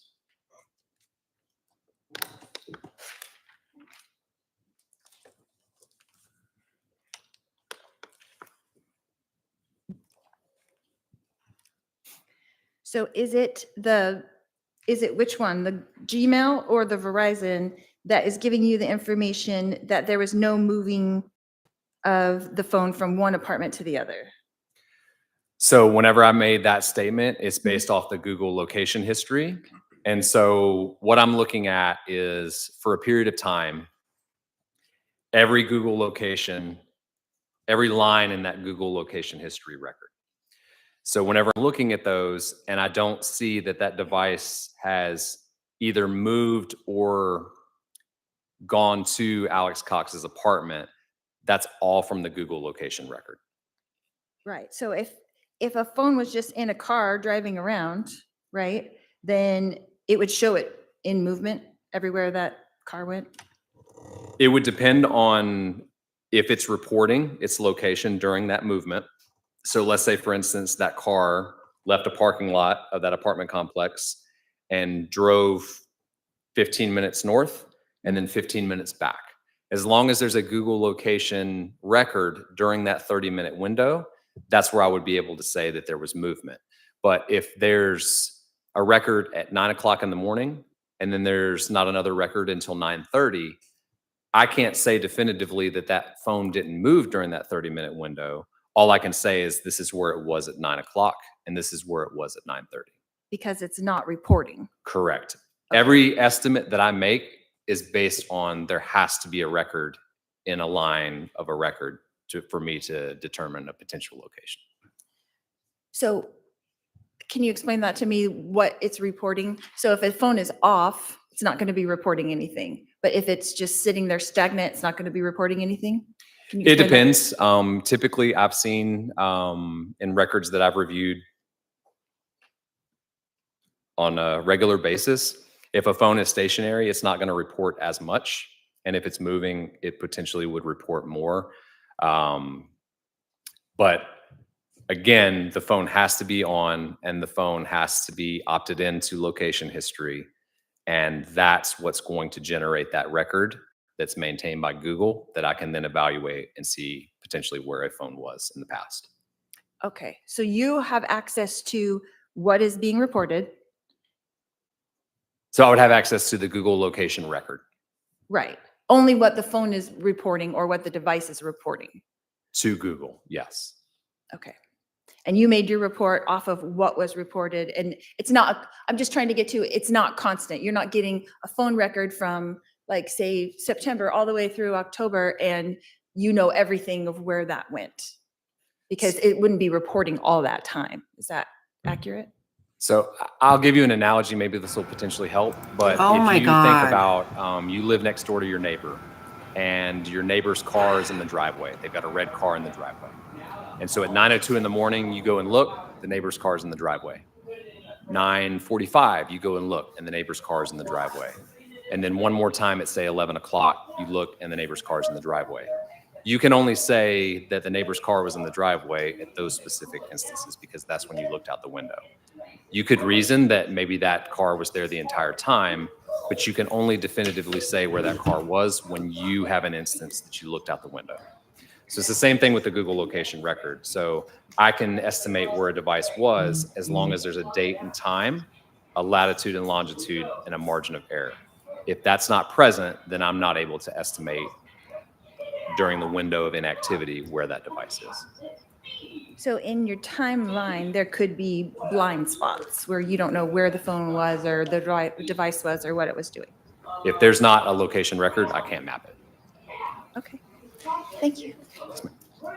Redirect.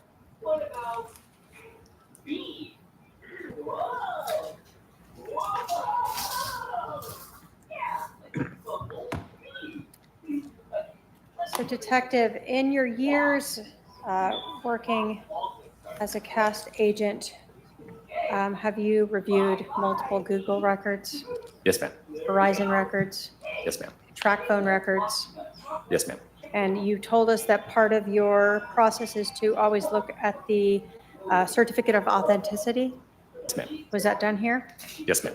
Did anything about these records appear to be unauthentic or modified? No, ma'am.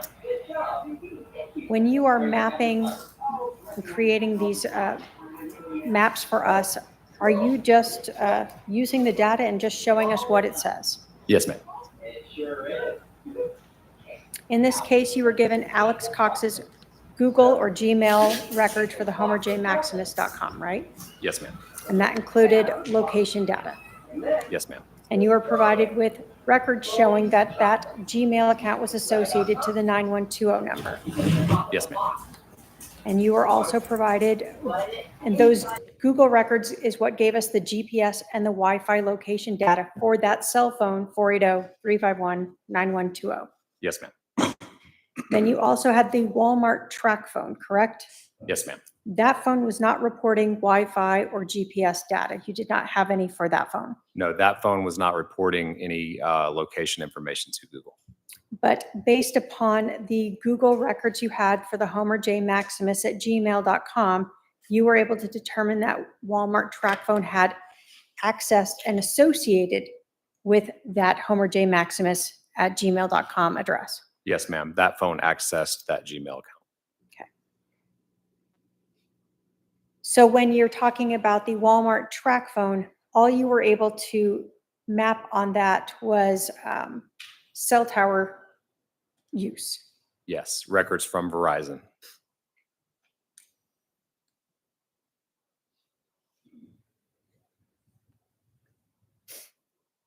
When we talk about the Walmart on September 25th of 2019, we have both the phone associated with Alex Cox, the 9120 phone that you mapped there, right? Yes, ma'am.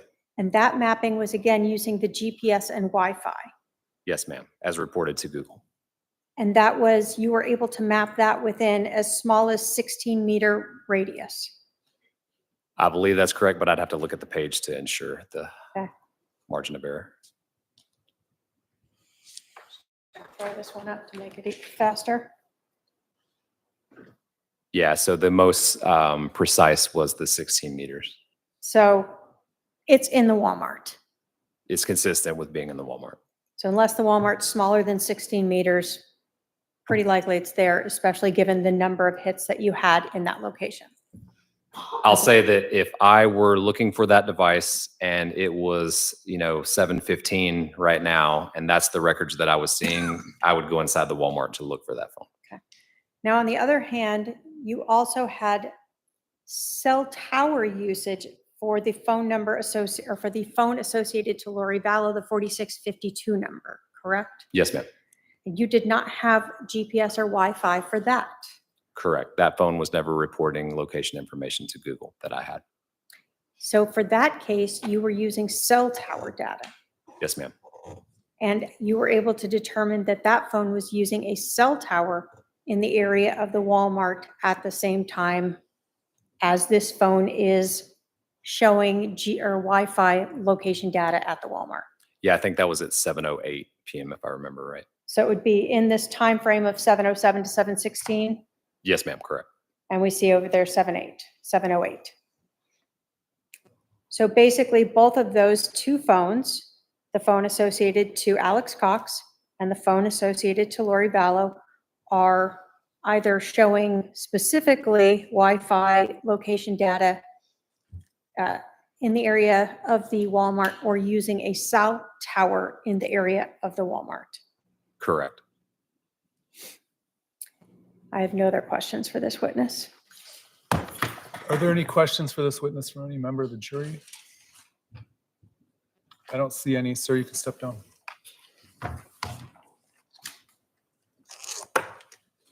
Your Honor, at this time, the state is going to rest.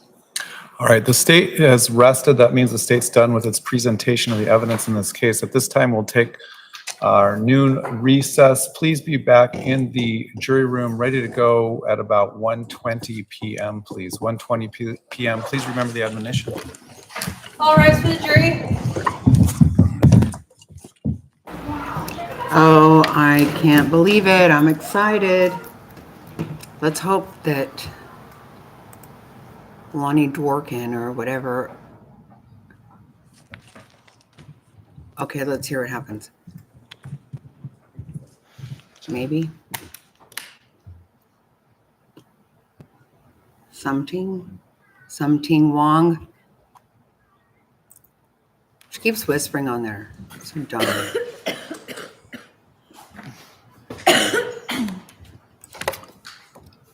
Oh, wow. Somebody coughs all the time. They don't. Does the defendant intend on putting on a case, any witnesses or testifying? We plan on doing our Rule 20, Your Honor, and no. Okay, go ahead with your Rule 20. Can we do that when we get back from lunch? Sure. If you're telling me you don't plan on testifying or you don't plan on calling witnesses, let's finalize the jury instructions though right now. Did you get a chance to look at those? We did. All right.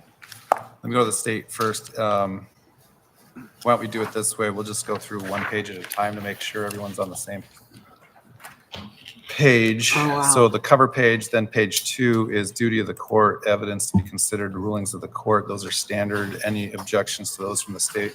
No, Your Honor. Defense. No. Page 3, direct and circumstantial evidence, redacted exhibits, indictment not evidence, self-represented defendant. Any objection to those from the state? No, Your Honor.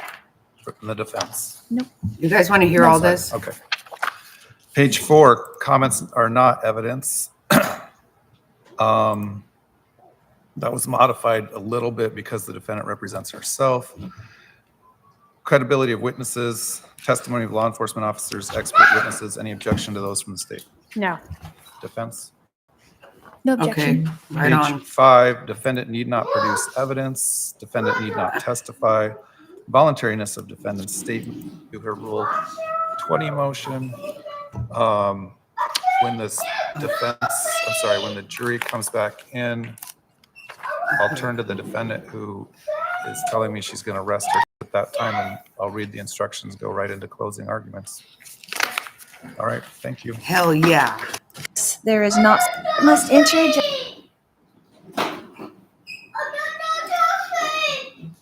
This stupid wit. Okay, bang, bang.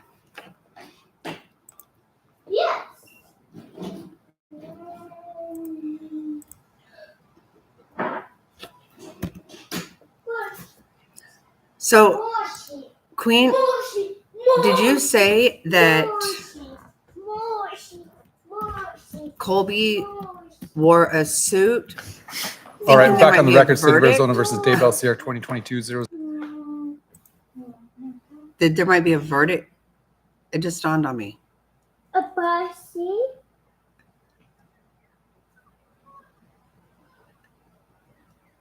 Okay.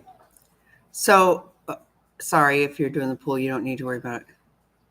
Okay, I was going to say, it just hit me. I'm like, I think she said verdict.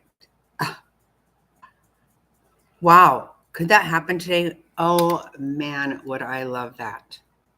Yes, I would. Holy guacamole.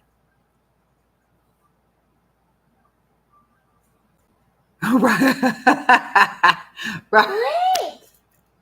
Yeah, isn't that hilarious? Yeah, that's right, Russ. She's been That's a good one. She's been helping everybody there with their their cases. Oh my god, that's oh, I love it. So true, right? Yeah, I'm good. I don't no more legal advice from lawyer Lori. Oh my god, that was a good one. Okay, so here we are. Yay. I'm super excited right now. 01242, the parties are present. Ms. Daybell, go ahead. With the Rule 20, Your Honor? Yeah. Okay. The court must enter a judgment of acquittal on any offense charged in an indictment if there is no substantial evidence to support a conviction.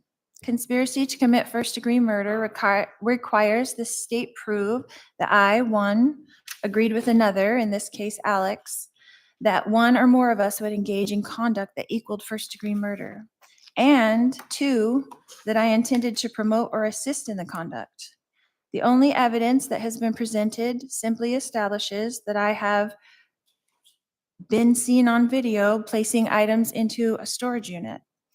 A phone that is connected to me through an email made phone calls during this time frame, and a Google search relating to Gilbert, Arizona. None of this evidence establishes that I agreed with Alex Cox to engage in conduct that equals first degree. The state has the burden of establishing all elements of an offense have been committed, and thus there is not substantial evidence to support a conviction. All right. Does the state want to respond for the record? Sure. Looking at the evidence in the light most favorable to the state, there is substantial evidence for a jury to find the defendant guilty of conspiring with Alex Cox to commit first-degree murder of Brandon Boudreaux.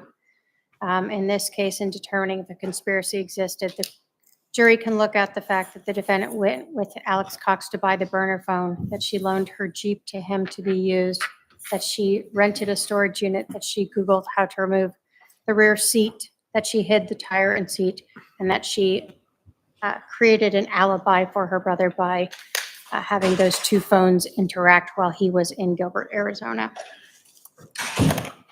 All right. The standard is whether a reasonable juror could find the defendant guilty, whether there's substantial evidence that a reasonable juror could find the defendant guilty. The state has presented a compelling case that Alex Cox traveled to Gilbert, Arizona and attempted to kill Mr. Boudreaux. There's other circumstantial evidence that establishes that the defendant was aware of Mr. Cox's plans and facilitated those plans and assisted in those plans in several different ways. It's ordered denying the motion for Rule 20. Anything else? All right. All right, just confirming that the defendant doesn't intend on testifying or calling any witnesses. Correct. I would like to again just admit the letter from Tammy. It was marked. Did we Just get it wanted to marked? let you know that. Okay, 203, for purposes of maintaining the record and any appeal issues, 203 would be admitted for the record, but not to the jury. Anything else? All right, let's bring the jurors in. I'll turn to the defendant when the jury sat, and the defendant presumably will say that she rests as well. Thank you.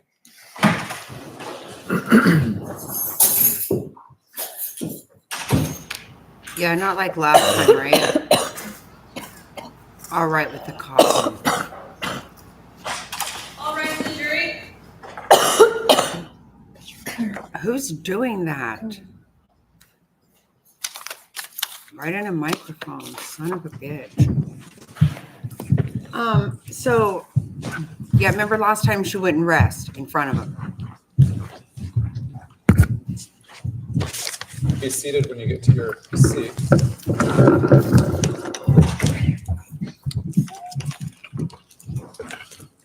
All right, thank you. The jury is now present. Everyone can be seated. The Well, defense she has hasn't rested done it in before front of lunch. I'll now turn to the state rested before lunch. I'll now turn to the defense. The defense also rests, Your Honor. All right, at this time, we are going to hand out the final jury instructions. My assistant will Yes. hand those to the jurors. Yes. Do the parties already have their copies? Yes. Okay. Right? Is that her? My God. Nobody cares. I hope you have every illness that you could possibly get. For her to think that anyone feels bad for her about shit. All right, it looks like all jurors have copies of the final jury instructions. Much like the preliminary instructions, you're free to follow along or just listen. I'm going to read these instructions as required. It is your duty as a juror to decide this case by applying these jury instructions to the facts as you determine them. You must follow these jury instructions. They are the rules you should use to decide this case. It is your duty to determine what the facts are in the case by determining what actually happened. Determine the facts only from the evidence produced in court. When I say evidence, I mean the testimony of witnesses Hey, and the Diamond. exhibits introduced You're in right, court. huh? You should not guess about any fact. You must not be influenced by sympathy or prejudice. You must not be She's not concerned with sick. any opinion that She- you feel I have about the facts.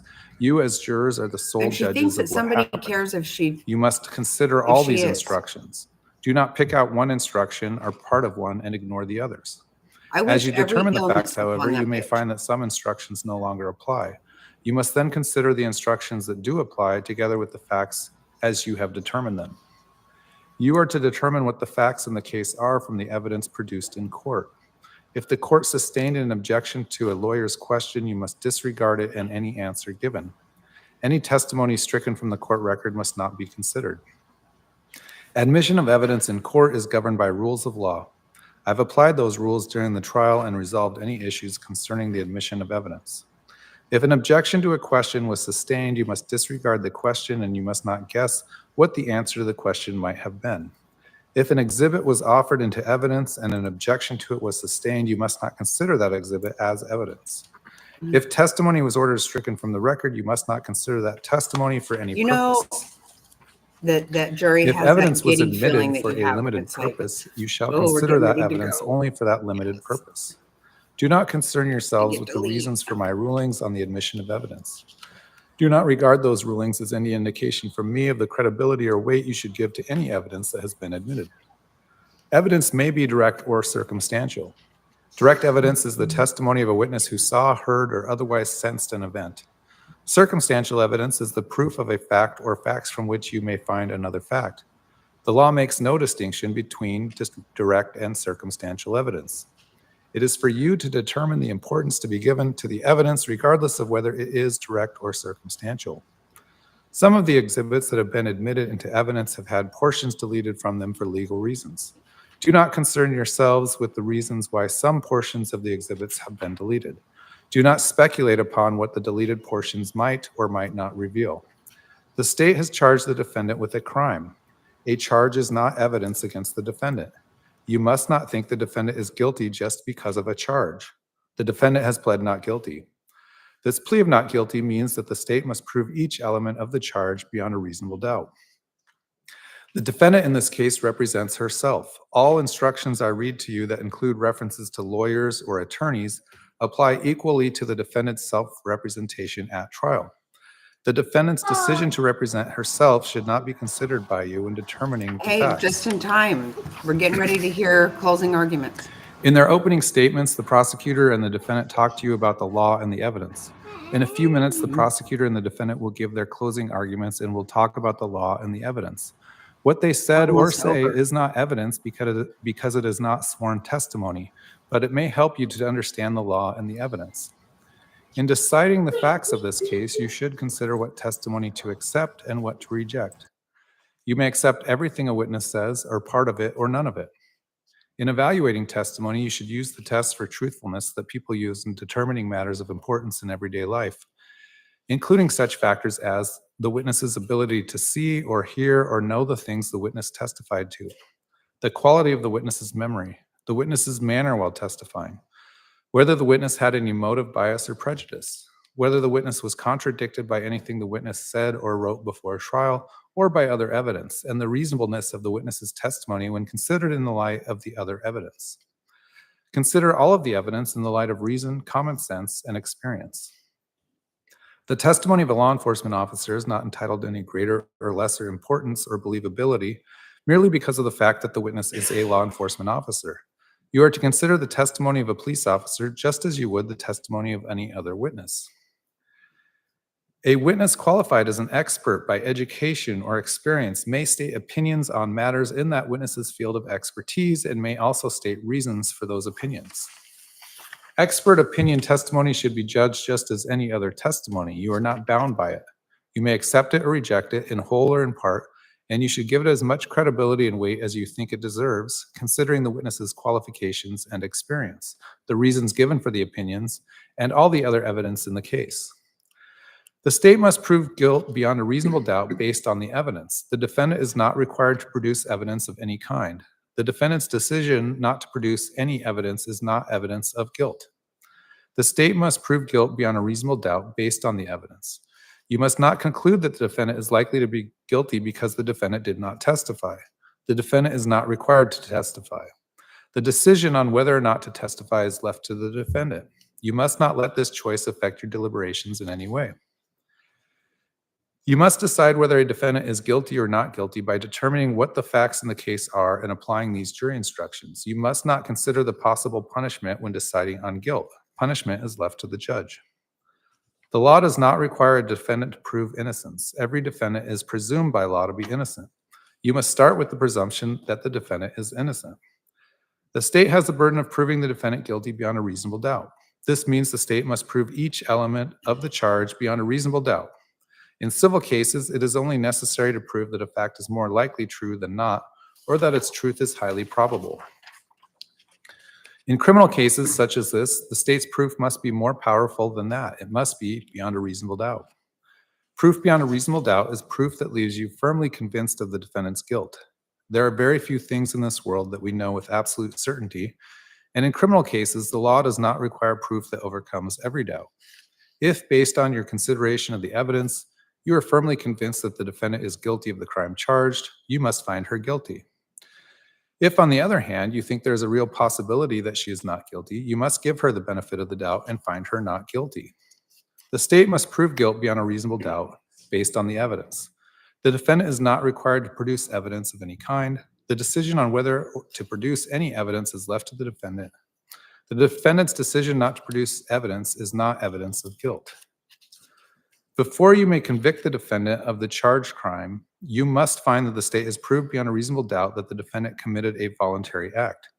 A voluntary act means a bodily movement performed consciously and as a result of effort and determination.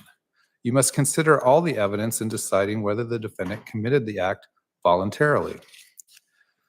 The only matter for you to determine is whether the state has proved the defendant guilty beyond a reasonable doubt. The defendant's guilt or innocence is not affected by the fact that another person or persons might have participated or cooperated in the crime and is not on trial now. You should not guess about the reason any other person is absent from the courtroom. Guilt cannot be established by the defendant's mere presence at a crime scene, mere association with another person at a crime scene, or mere knowledge that a crime is being committed. The fact that the defendant may have been present or knew that a crime was being committed does not in and of itself make the defendant guilty of the crime charged. One who is merely present is a passive observer who lacked criminal intent and did not participate in the crime. The state need not prove motive, but you may consider motive or lack of motive in reaching your verdict. I will now tell you about the crime with which the defendant is charged. Count 1, conspiracy to commit first-degree murder. The crime of conspiracy to commit first-degree murder requires proof that the defendant, on or about October 2nd, 2019, with the intent to promote or aid in the commission of first-degree murder, agreed with Alexander Cox that at least one of them or another would engage in conduct constituting the offense of first-degree murder. The crime of first-degree premeditated murder requires proof that a person, 1, caused the death of another person, and 2, intended or knew that he or she would cause the death of another person, and 3, acted with premeditation. Premeditation means that the defendant intended to kill another human being or knew she or a co-conspirator would kill another human being, and that after forming that intent or knowledge, reflected on the decision before killing. It is this reflection, regardless of the length of time in which it occurs, that distinguishes first-degree murder from second-degree murder. An act is not done with premeditation if it is the instant effect of a sudden quarrel or heat of passion. The time needed for reflection is not necessarily prolonged, and the space of time between the intent or knowledge to kill and the act of killing may be very short. The crime of conspiracy to commit first-degree murder requires proof: one, the defendant agreed with one or more persons that one of them or another person would engage in certain conduct, and two, the defendant intended to promote or assist in the commission of such conduct, and three, the intended conduct would constitute the crime of first-degree murder, and the defendant knew that such conduct was a crime. To prove a conspiracy, it is not necessary to show a formal meeting or an express agreement. A conspiracy may be inferred from circumstances showing a common criminal objective and does not require proof that all means set forth in the charging document were agreed upon or actually used, nor that every person involved was a member of the conspiracy. One may become a member of a conspiracy without full knowledge of all the details of the conspiracy. On the other hand, a person who has no knowledge of a conspiracy but happens to act in a way that furthers some object of the conspiracy does not thereby become a conspirator. Before you find that a defendant or any other person was a member of a conspiracy, the evidence must show beyond a reasonable doubt that the conspiracy was knowingly formed and that the defendant or other person knowingly participated in the unlawful plan with the intent to promote or assist the carrying out of the conspiracy. One who knowingly joins an existing conspiracy is as responsible as an originator or instigator of the conspiracy. A person understanding the unlawful character of a plan who knowingly encourages, advises, or assists the undertaking thereby also becomes a conspirator. In determining whether a conspiracy exists, you should consider the actions and statements of all the alleged participants. However, in determining whether a particular defendant was a member of the conspiracy, you should consider only that person's acts and statements.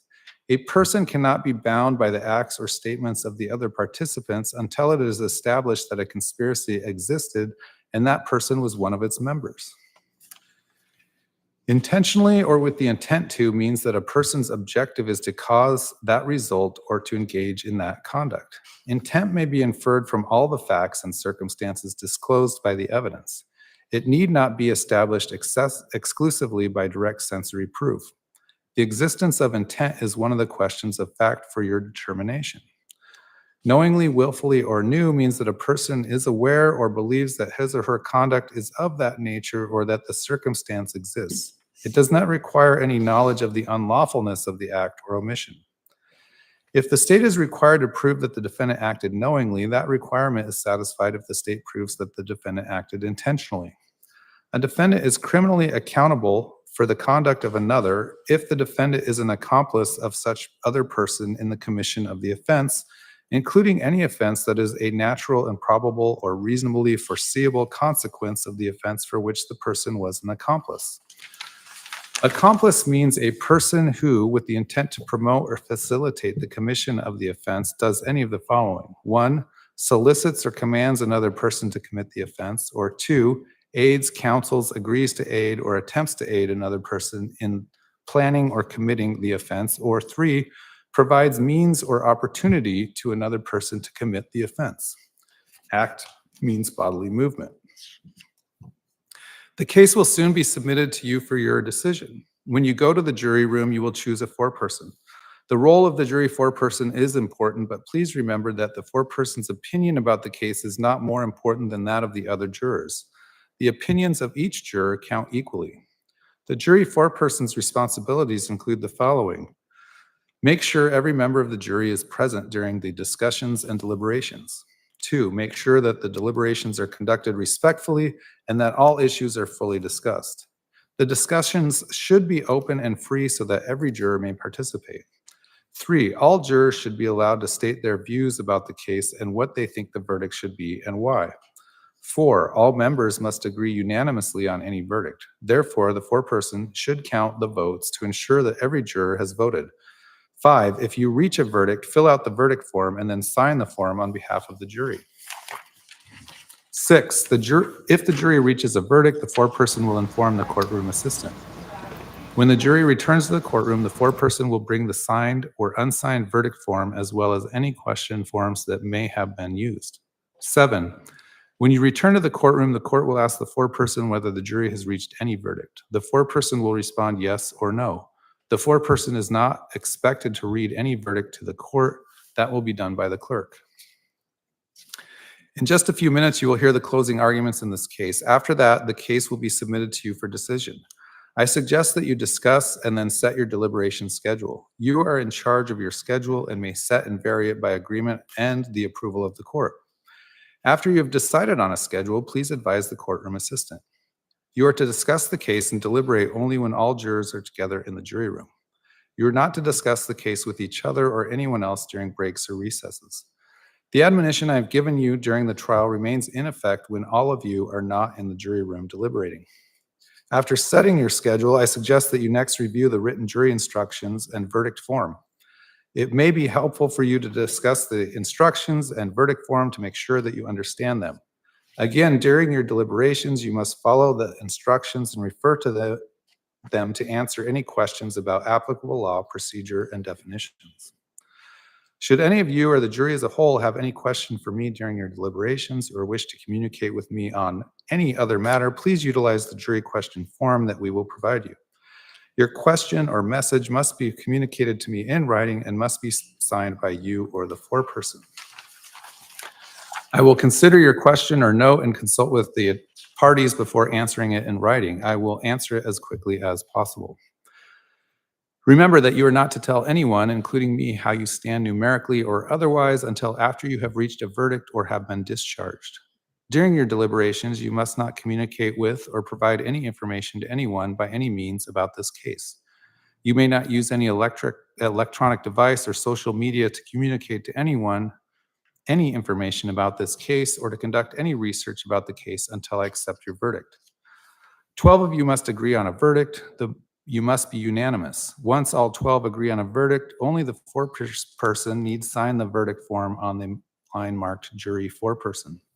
You will be given one form of verdict. The verdict form reads as follows. There is no significance to the order in which the options of guilty and not guilty are listed on the verdict form. At the back, this is the sample verdict form. You'll get an official verdict form from the clerk. But this is the sample verdict. Count 1, conspiracy to commit first-degree murder. We, the jury, duly impaneled and sworn in the above entitled action, upon our oaths, do find the defendant, Lori Daybell, as to the crime of conspiracy to commit first-degree murder occurring on or about October 2nd, 2019 as follows. Check only one, and the options are not guilty or guilty. The state can proceed with its closing argument. Treya, the mic up there. We're gonna put a mic up. Woohoo! Got my head shaved. Woo-hoo.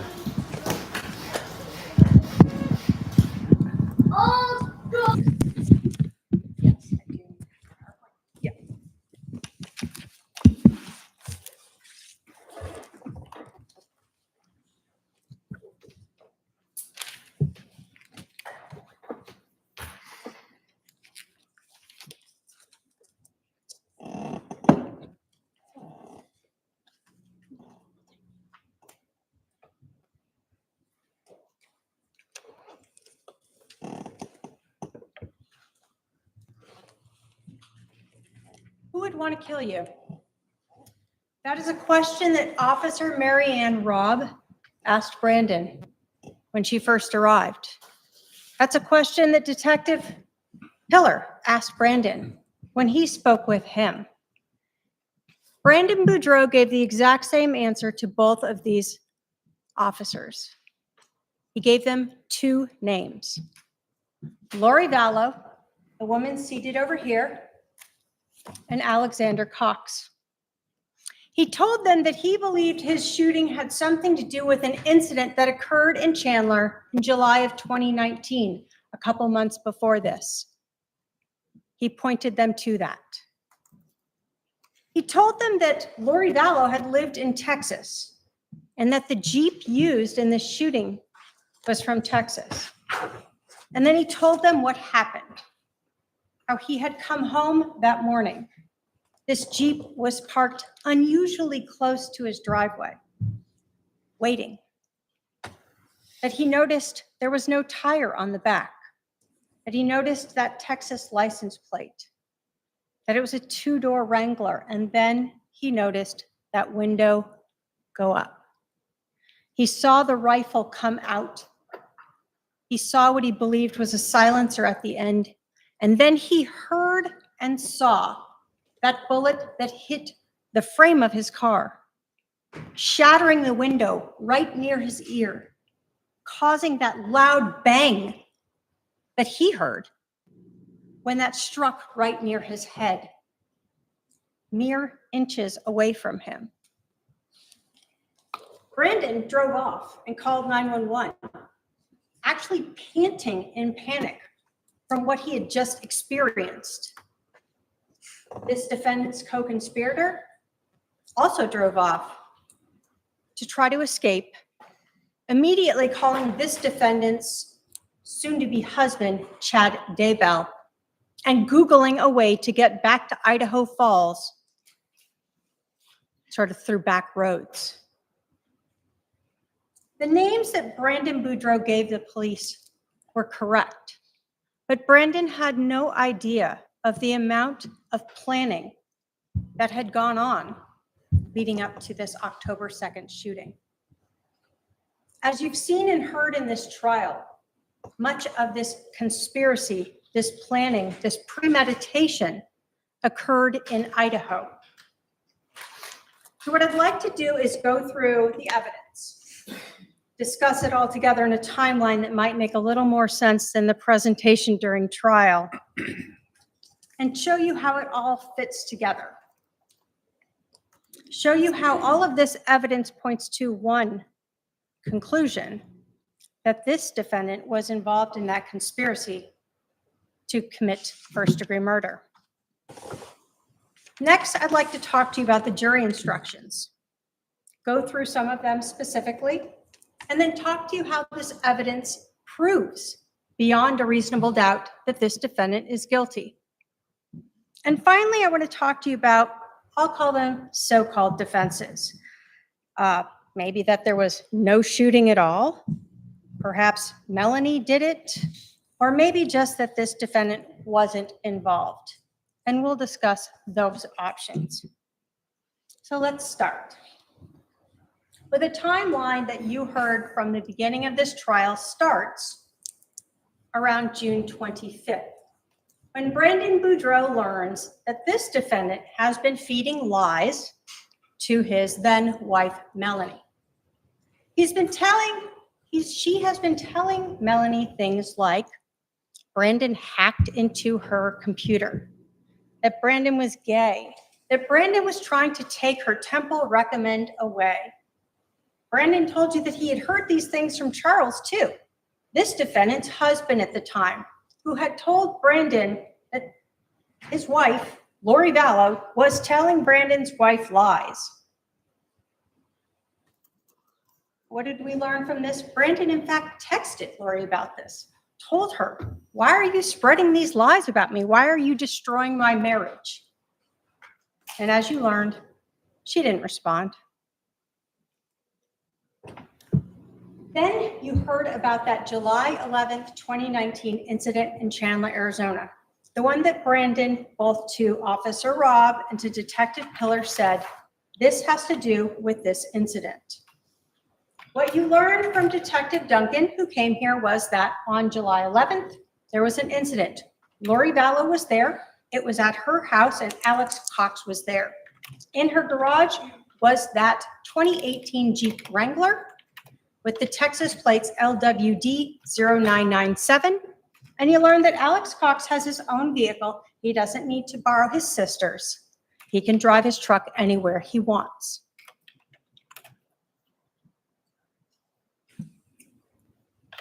As Brandon's divorce is progressing, and he's seeking a mediator and working through that, this defendant and her brother moved to Rexburg, Idaho.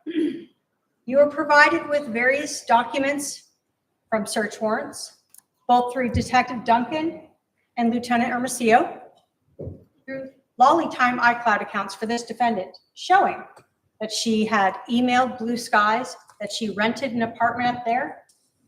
We see that she was searching for areas up there. We also saw that her brother, Alex Cox, moved right up there with her.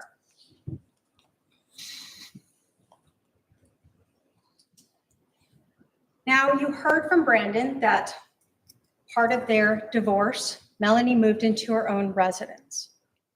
And they put their community home up for sale.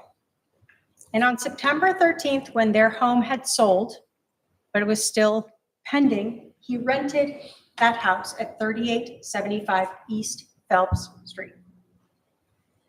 He told just a handful of people that address.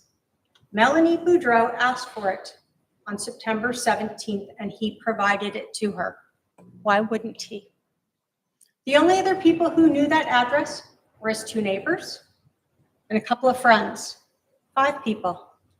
But the only one that knew this defendant and Alex Cox, the woman that she referred to as her mom, that was her mom figure, this defendant, Lori Vallow, is the only one that would have known that address so that Alex could go there later. We know that on September 25th, Brandon moved into that residence. And he moved in early because his then soon-to-be ex-wife was leaving out of town. We know in the same time period, Melanie knows the address. The plan is already starting. Alex is searching for places to shoot. He is also looking for tent shops. Not a tent shop for his Ford F-150, because if you lay in the back of the truck, of course all the neighbors can see you. He is going to borrow this defendant, his sister's Jeep, Melanie Boudreau's mom. And so he finds a place that will tint that Jeep as dark as possible, so that even in the daylight, no one can see into the back, so he can lie in wait.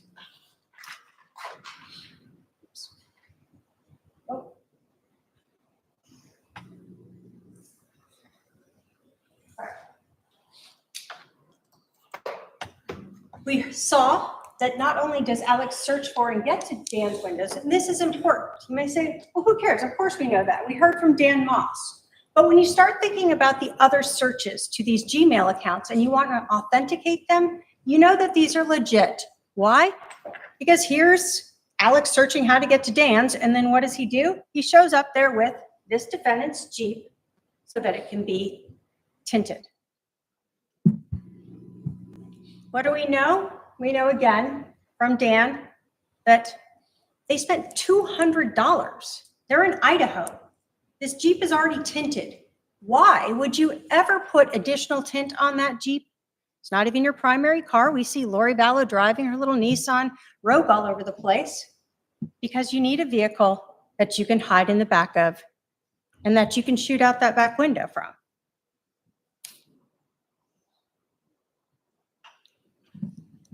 The burner phone.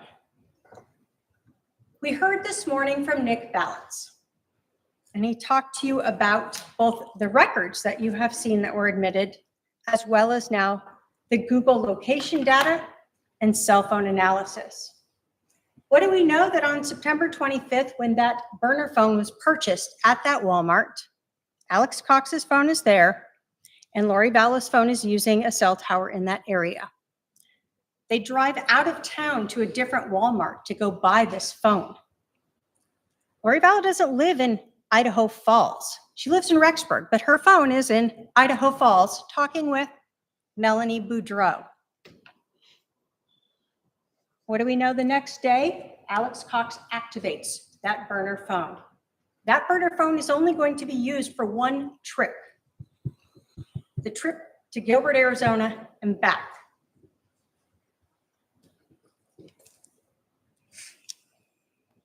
This is what you learned from Nick Balance this morning. That again, Alex Cox's phone tied to that Google account is showing right there in the Walmart. This defendant's phone is also in Idaho Falls, utilizing a tower at that Walmart.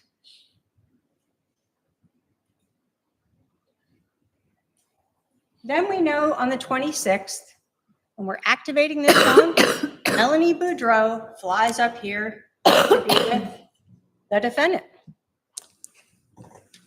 We know at this time, Brandon Boudreau has the kids. And we know that they have a agreement.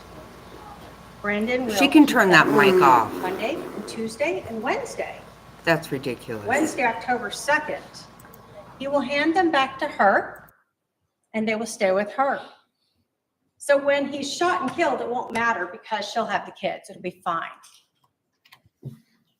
They know, because it's the plan, that their youngest gets dropped off every morning.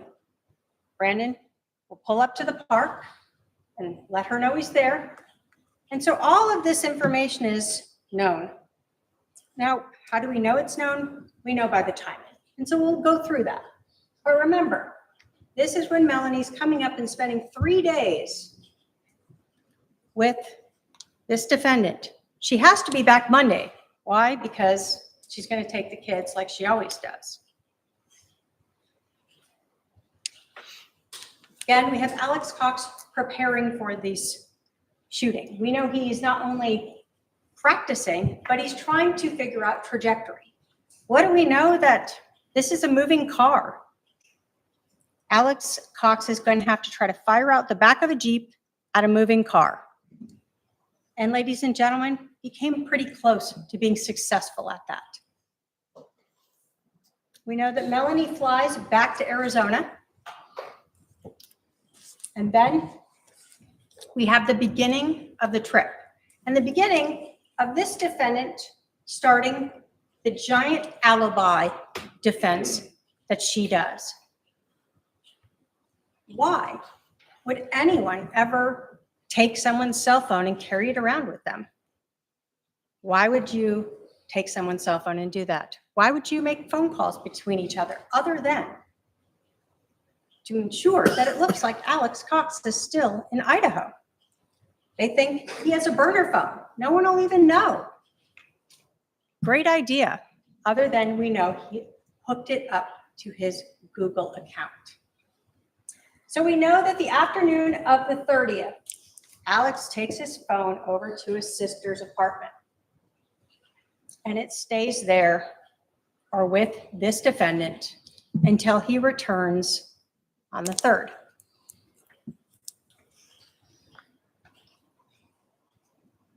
We know that at about 5:15, Lori Vallow searches how to remove the back seat of the Jeep. Alex Cox still is there, and now she is helping him get ready for his trip. She has his phone, she's giving him her Jeep, and she is helping him make it more comfortable so he can lie in wait in the back. They had to remove the tire, and they had to remove that back seat.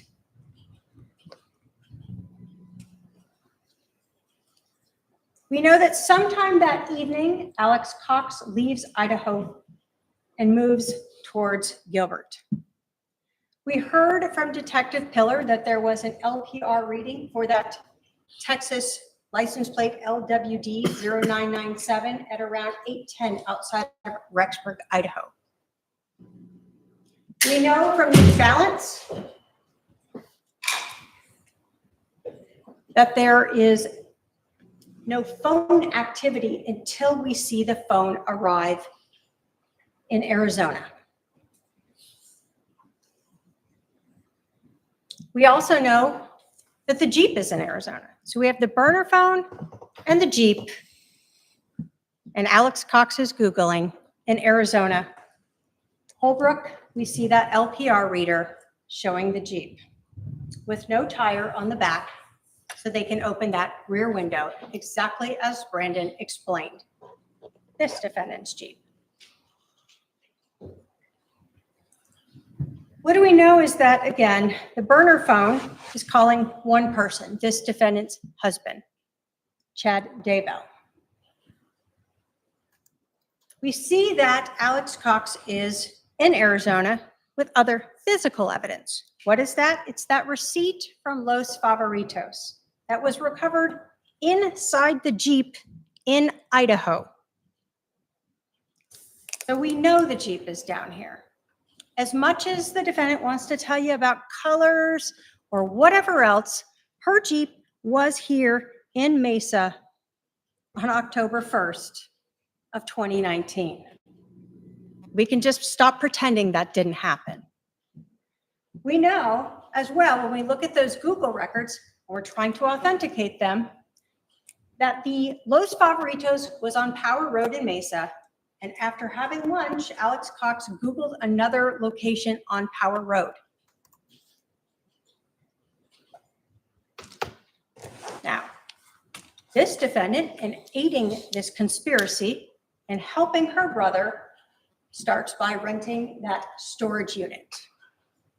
Now, she rents that on October 1st. She also still is in possession of her brother's phone.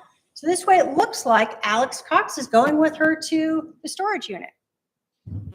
She's providing that alibi because they don't think that the burner phone has hooked into this Google account. They don't know about the LPR readers. They don't think about the receipt. So Lori Vallow provides his alibi and she brings the phone with her, and we know that Alex Cox's phone is with this defendant as she's renting a storage unit. Even though we know from the video, he's not there. She's alone.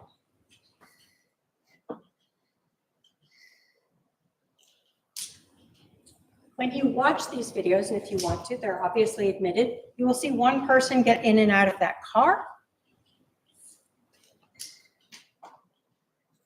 and one person go into the storage unit. That one person is this defendant, Lori Vallow. So even though Alex Cox's phone is here, that's just a ruse. That's her aiding, that's her conspiring, that's her trying to cover up this murder for her brother, who is the shooter.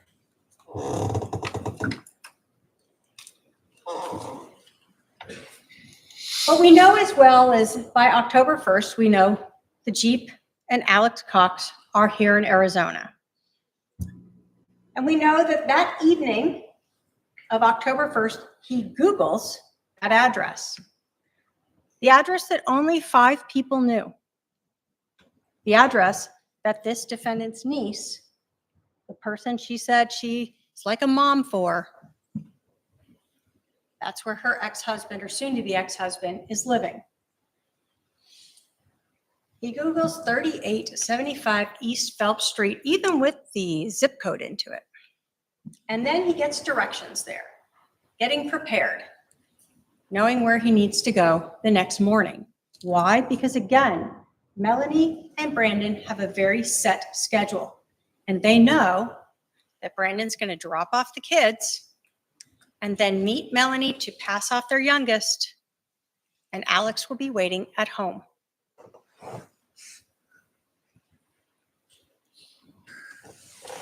We know the next morning, Alex Cox Googles again the address for Brandon's home.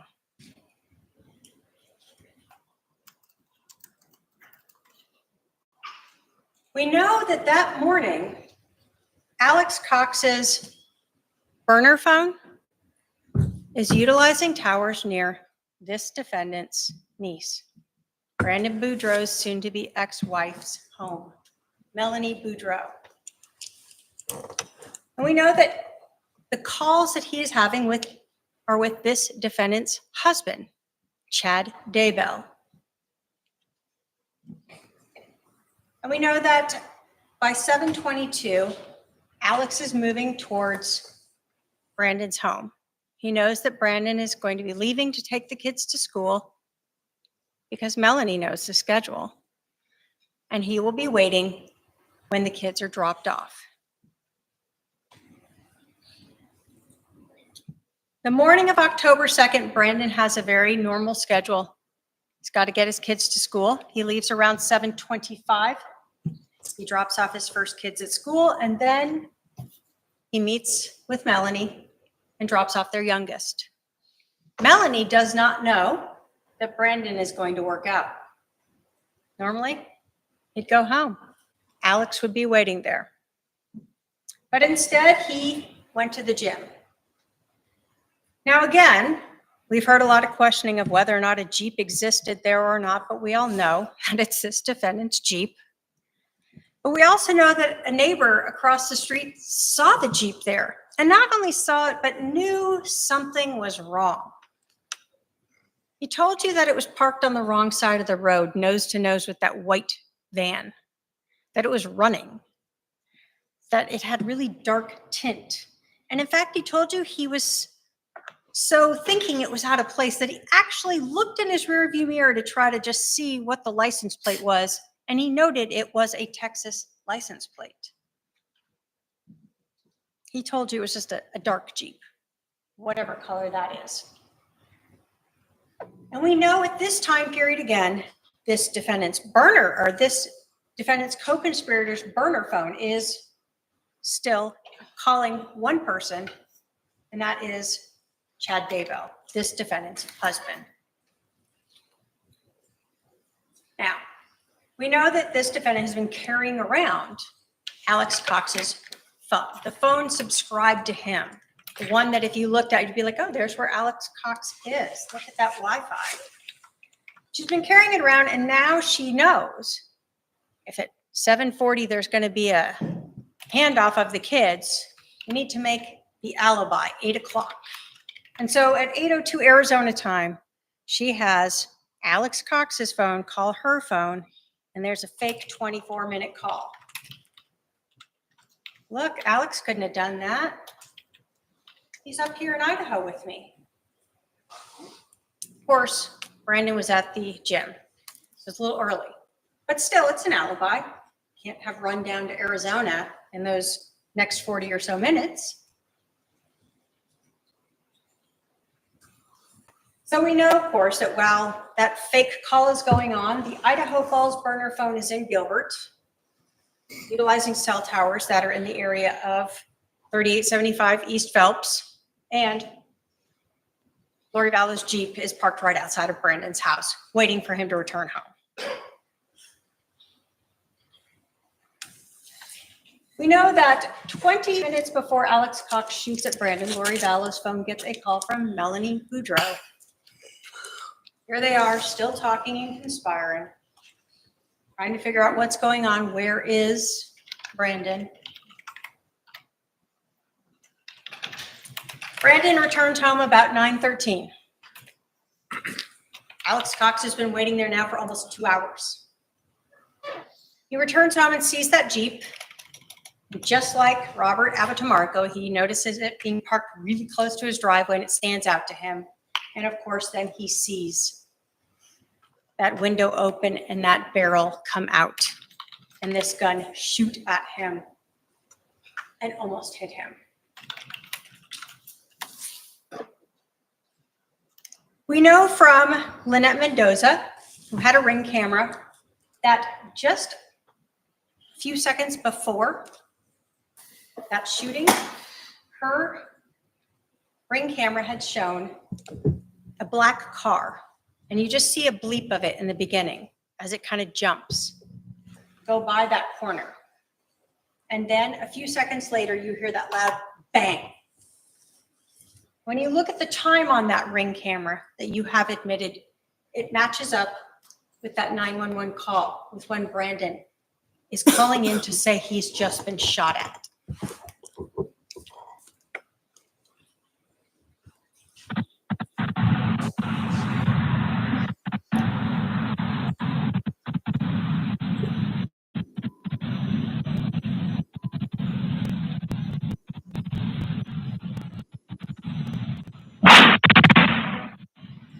Like Brandon said, loud.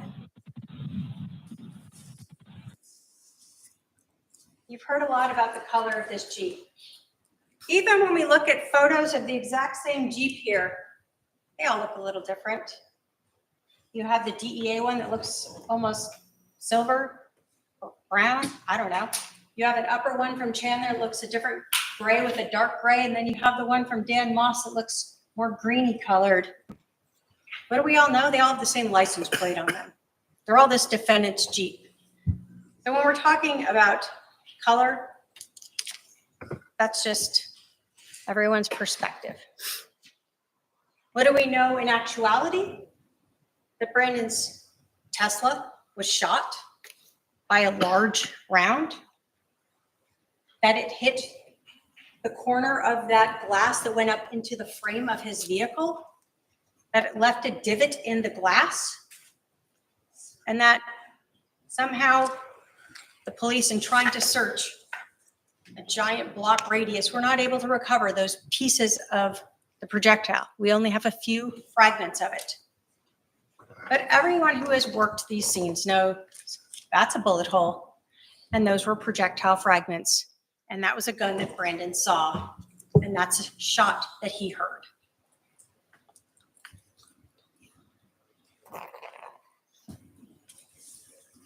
Immediately after hitting Brandon, Alex Cox takes off and is searching for directions out of there.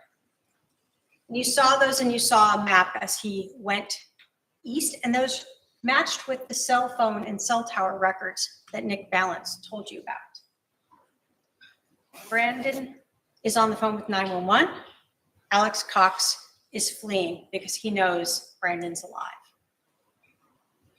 We know that the other part is that while this is going on, while Alex is searching for his way home and has been talking to Chad Daybell, knowing now that Brandon's alive, what do?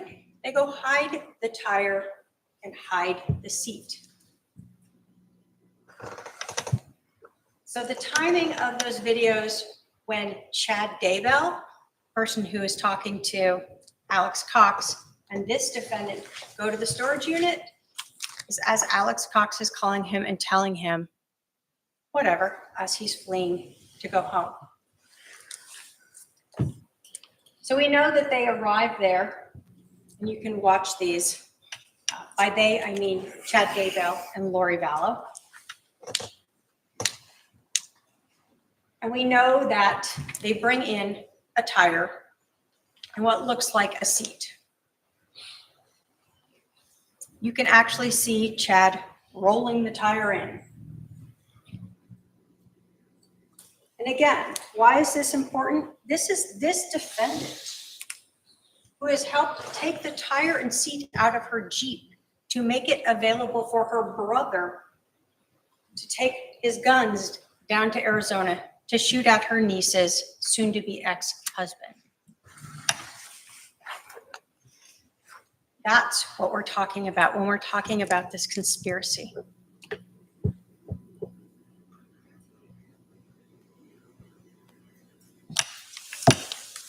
As time goes on after the shooting, we know that, again, that burner phone and that Jeep are returning back to Idaho.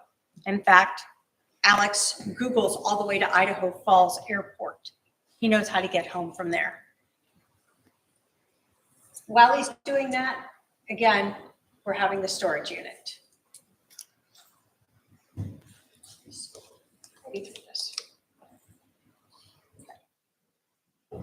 What do we know as the Jeep is coming back? It's back in Idaho and around Rexburg around the time of 3:54 and 4:28 when LPR readers note the Jeep back up there. What do both this defendant and Alex Cox do? They're both searching, trying to get the news. Brandon shot? Did he die? Did he live? What happened? Do they have leads?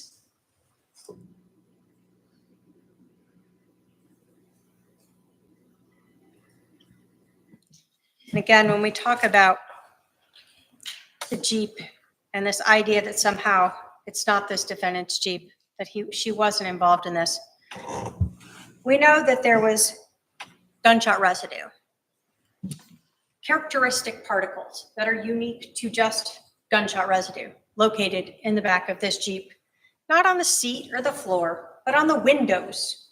Why? Because when a gun is shot inside of a car, that dust goes everywhere. And that's why they were able to collect that. But do we know that even though this is the defendant's Jeep, Alex Cox's DNA is on it?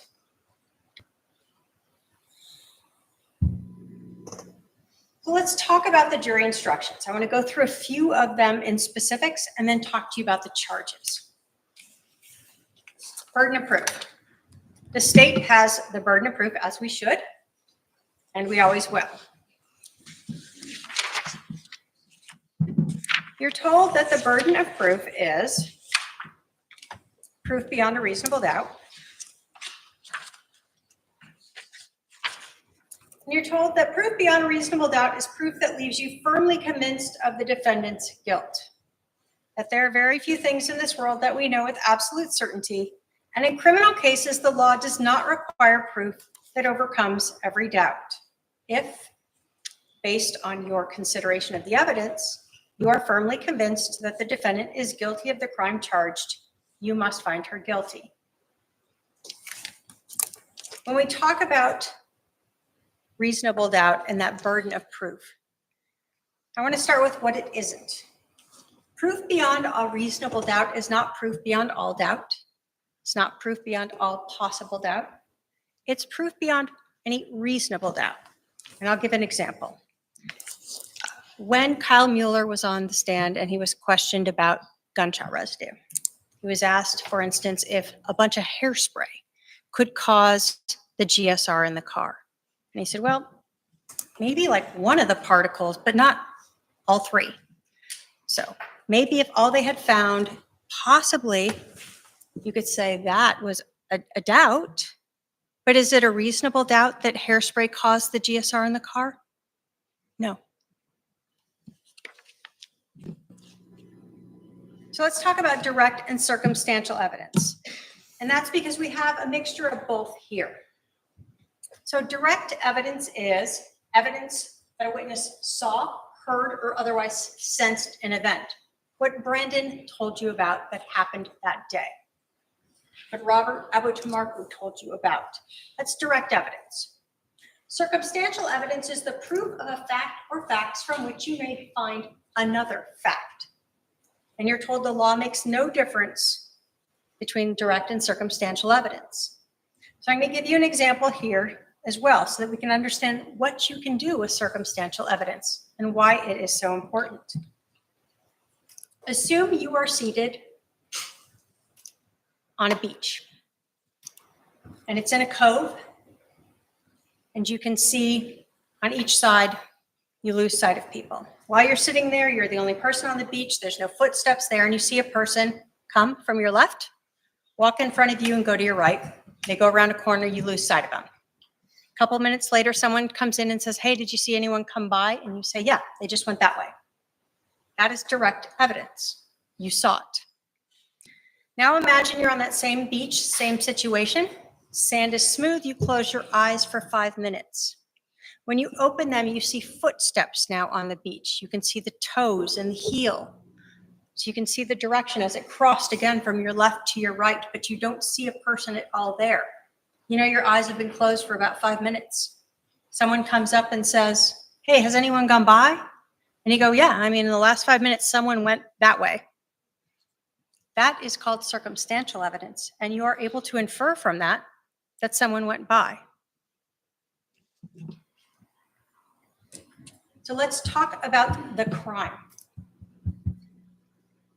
The conspiracy to commit first-degree murder requires that the defendant on or about October 2nd, 2019, with the intent to promote or aid in the commission of first-degree murder, agreed with Alexander Cox that at least one of them or another would engage in conduct that constituted first-degree murder. I'm going to go through a few things, then I'm going to talk about them all together, because these jury instructions really have to be considered as one. So conspiracy.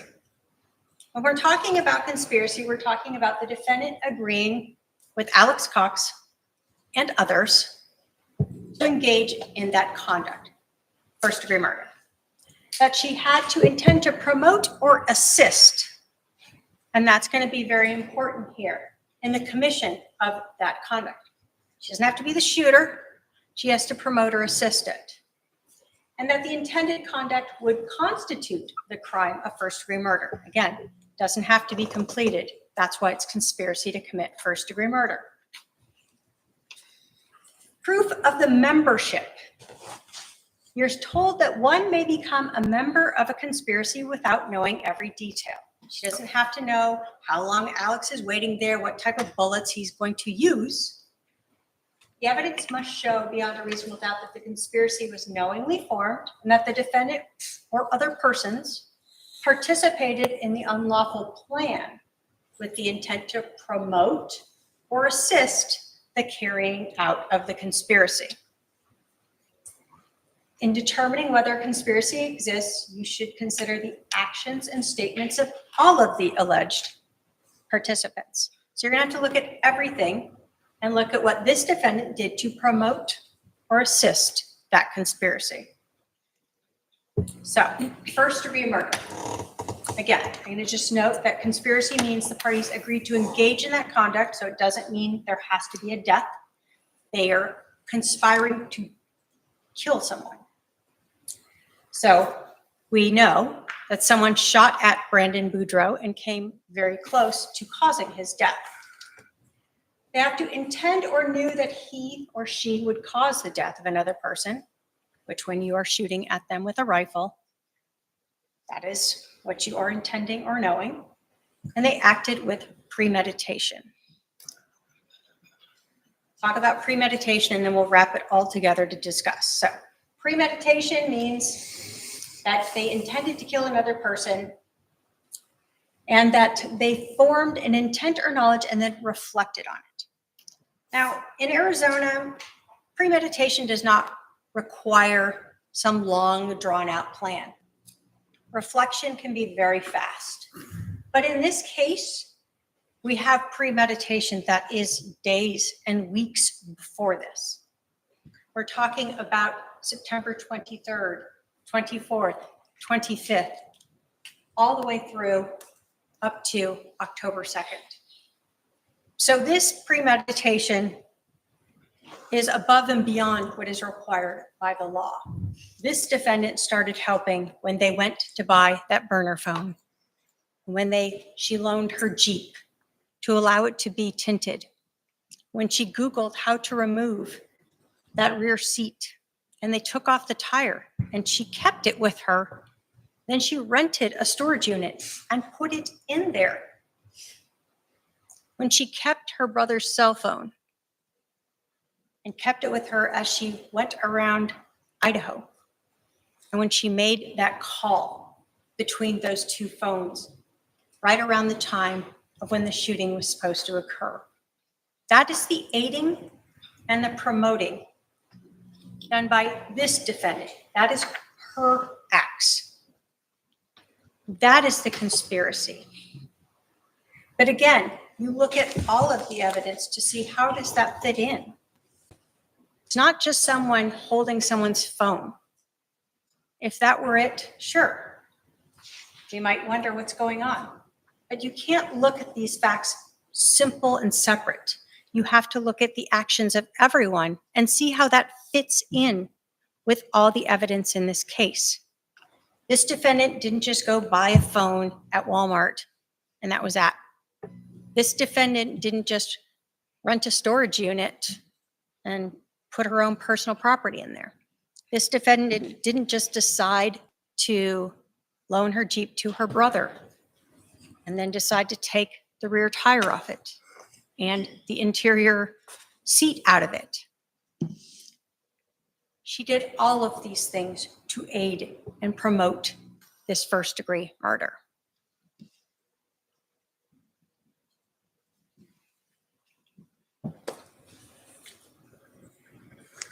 When we're talking about defenses in this case, there are potential ones we'll talk about. You've heard in this trial that maybe there was no shooting.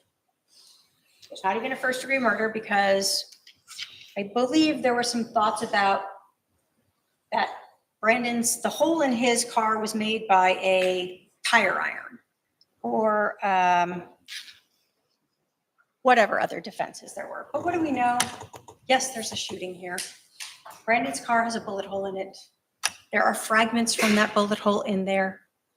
There's damage to his glass consistent with that location of the bullet hole in his car.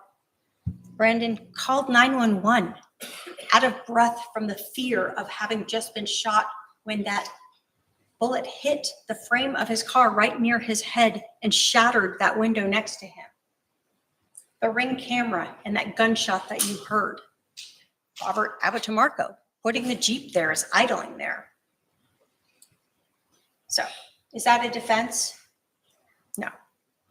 There was a shooting. So what else? We've heard something about Melanie doing it. She had a financial motive. And I'm not here to tell you that Melanie wasn't involved in this. I'm telling you that this defendant was also involved in this. When we talk about a conspiracy to commit murder, there can be multiple people involved in that conspiracy. There were multiple people involved in that conspiracy. Melanie Boudreau is the only one that had the address. So yes, she was involved. But was she it? No. This defendant helped ensure that her brother could help Melanie by killing off her soon-to-be ex-husband, by loaning him the Jeep, Oh my God, by I helping am make loving the Jeep this. available and accessible to fire out of, removing that rear tire, removing the seat, allowing him to put the dark tint on it, and taking it with him. And then providing that alibi over those days while he was gone to help cover up that he was the shooter. I think she also said maybe she's not responsible for what her brother has done. But we know she is responsible. She is a co-conspirator. She is assisting, she is promoting in this crime. We know from the 25th on, she is helping to get the phone, to get ready, to make the Jeep ready, to cover up for her brother, to hide those extra parts, to Google how to even get the Jeep ready, and eventually also trying to figure out what went wrong so they could then determine what to do after. Brandon Boudreau knew who was involved. He may not have seen who did this. The defendant has tried to explain away the evidence and questioning witnesses, asking if it's possible for a single piece of evidence to mean something other than what everyone knows it means. Is it possible that a Coke bottle broke in the street and one little shard stayed there right where Brandon Boudreau's Tesla was located when it was shot? A shard that looks just like the glass from his car in the driveway inside the seats. Is it possible that a tire iron made that bullet hole in the Tesla? Is it possible that the GSR in the Jeep is hairspray and fireworks? Is it possible that a Jeep with Texas plates belonged to someone else who wanted to kill Brandon? Is it possible that Alex was in Idaho and called her on October 2nd at 8:02 for those 24 minutes? Don't fall for the defendant's questions about what is possible when the evidence shows exactly what occurred. The only explanation when we look at all of the evidence together is that this defendant conspired with her brother and others to try to kill Brandon Boudreau. The state asks you to look at all of the evidence, not just the is it possibles, and find the defendant guilty of conspiracy to commit first-degree murder. Thank you. All right, the defense can give its closing argument. Oh, that was good. That was good. And now we know Melanie is going to be charged. She has to be. Yes. This ought to be awesome. Your last performance, Lori. Live it up.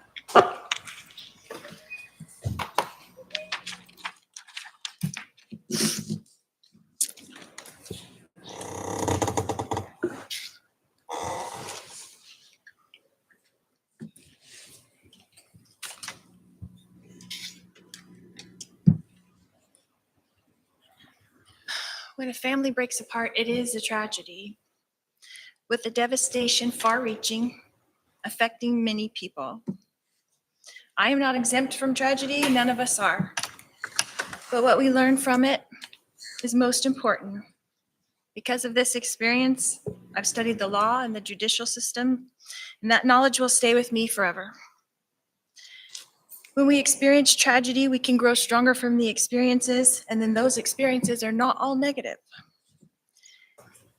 You would think that often people in my position would feel defensive or angry.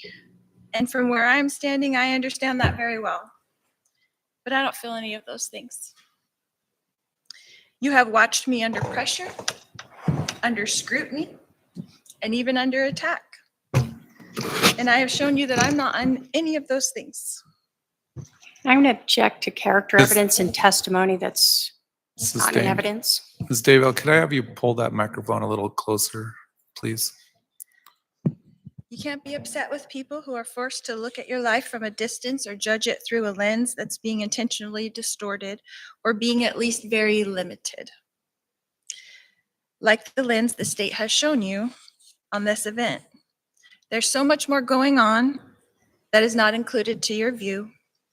The law prevents some of these things from being shared I'm in going to trial. object, Your Honor, to improper. Sustained. Wow. You have seen opinions formed by strangers trying to put together a narrative. I have shown you that basically there is no defense to what a person did not do or did not participate in. Other than what you've seen, which is no evidence that I made an agreement to commit a crime, because no such evidence exists. So I'm not defensive. I'm not angry. Nobody has all the pieces to this puzzle. It is complex. Like most families, this is a complex issue. And like the state, I was not there. But there is no agreement, no plan, no game. I am no stranger to tragedy. The breaking up of a family is tragedy. On June 25th, 2019, Brandon Boudreau decided that I was responsible for his family tragedy. And I'm really sorry that he feels that way. No, Your Honor, I'm going to object again to testimony. All right. Oh my the God. Jury is reminded that what is said in Fucking closing crying. statements or closing arguments is not evidence. It is not testimony. The intent of the closing argument is for each side to argue what the evidence shows. Go ahead. I did and have supported my niece Melanie when she suffered tragedy as a young child and during this terribly difficult time in 2019.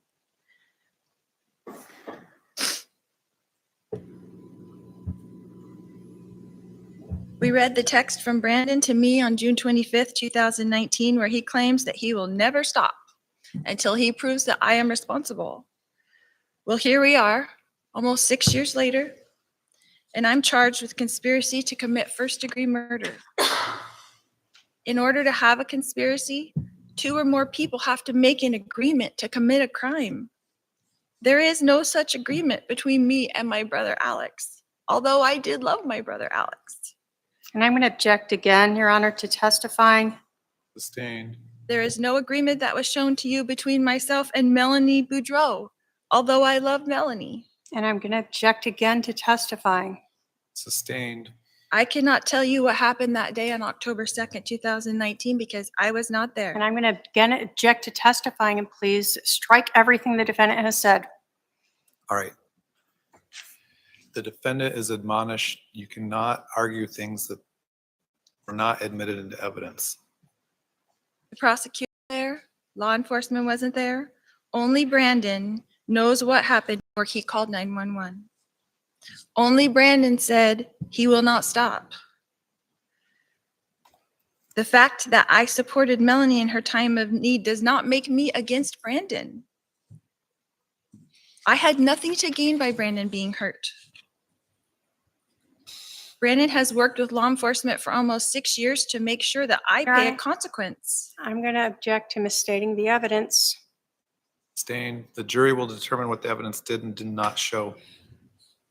Your job is to determine if I committed a crime, this crime.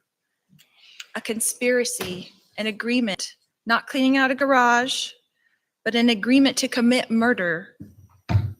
You did not see an agreement. You did not hear an agreement. You heard Detective Duncan say that he had spent hundreds of hours going over my iCloud accounts. They have 19 years of my accounts, text messages, And I'm going to object to calls. misstates the evidence and no. If there was an agreement. Hold on. The objection sustained. The jury is reminded that they will determine what the evidence did and did not show. Go ahead. If there was an agreement, they would have showed it to you. There is no agreement.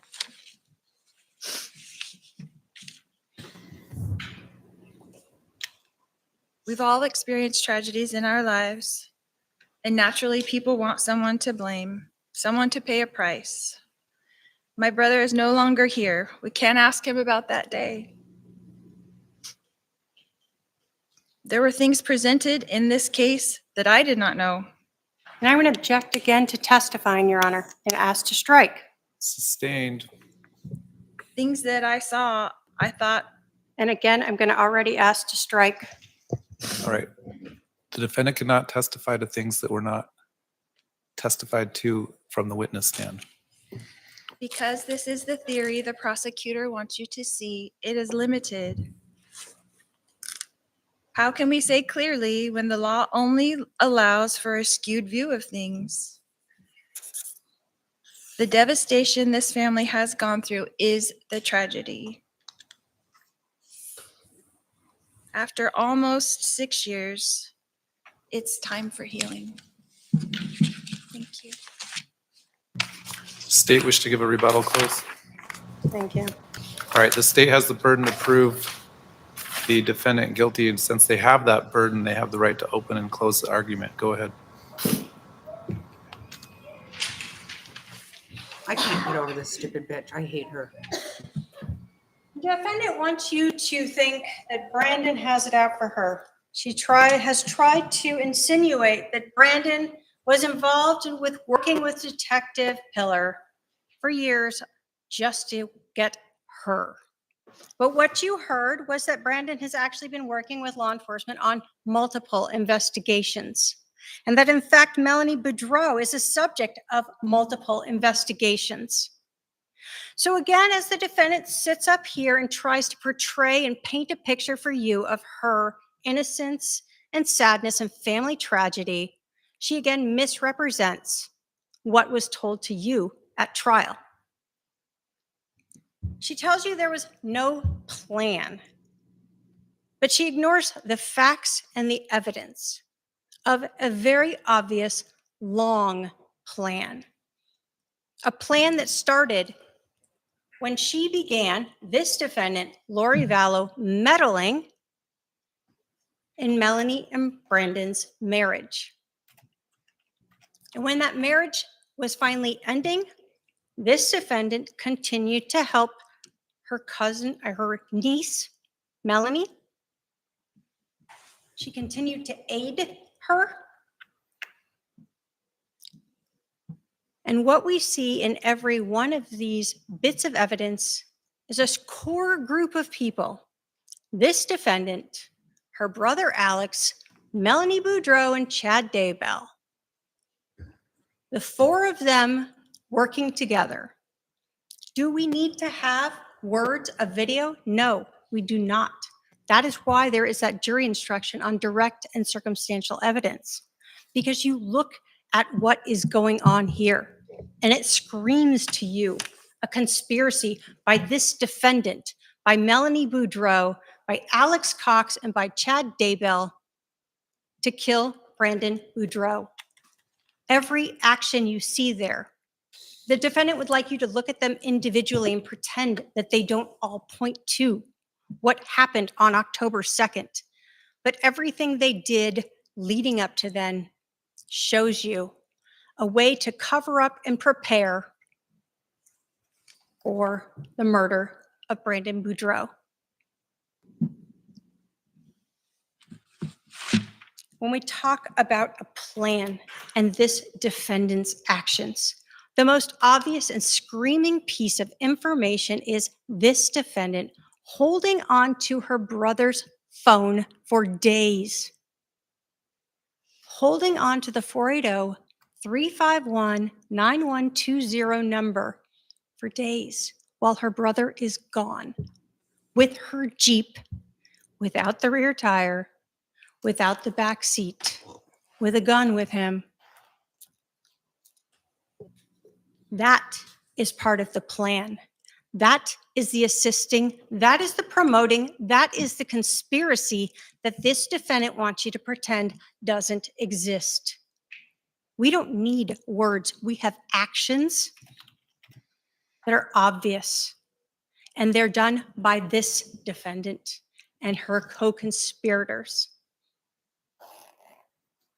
The state asks you to look at everything together, regardless of how many people want to cry up here, regardless of how many people want to try to testify. This is not evidence. What is evidence is what was presented to you in trial, and each piece of that tells you this defendant is guilty. And so I ask you to find her guilty of the conspiracy to commit murder against Brandon Boudreaux. Thank you.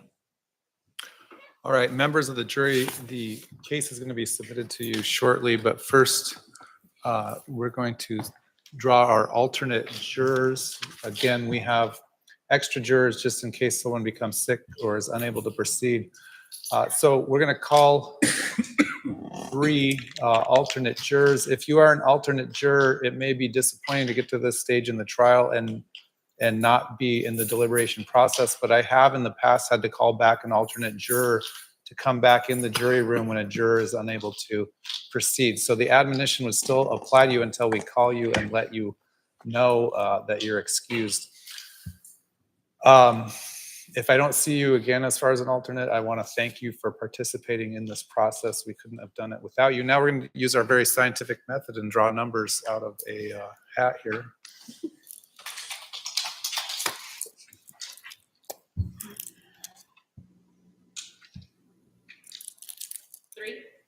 Juror 3, you're our first alternate. We're going to draw another. 16. 16. Okay, and 7. jurors 3, 7, and 16. 7. Okay. I'll come back and talk to you in a few moments before you go, but please, the admonition still applies. I have had to call alternates back. Again, I thank you for your service in this matter. We're going to swear in my staff, the staff that I have so far. My Jay is on vacation this week, so go ahead. Do you swear that you will take charge of this jury and protect their deliberations from all outside interference and communication? And when they have reached a verdict, you will bring them back into court without revealing their verdict to anyone to help you that? I do. All right. The jury is excused at this time to begin their deliberations. All right, jury. Oh yeah, he's hot. He's hot. Yes, Panda, we know. Wow. Okay. Trina K is done with her. And the crying, seriously? She straight told us that Melanie's being charged. That's All how I right, feel. please be seated. The jury is no longer present.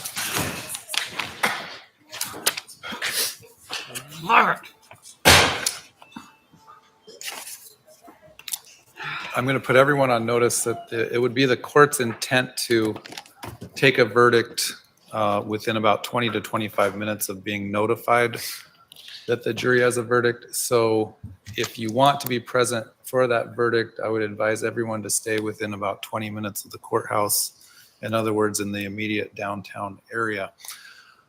The state has filed an allegation of aggravating circumstances back in Here we go. January of 2024.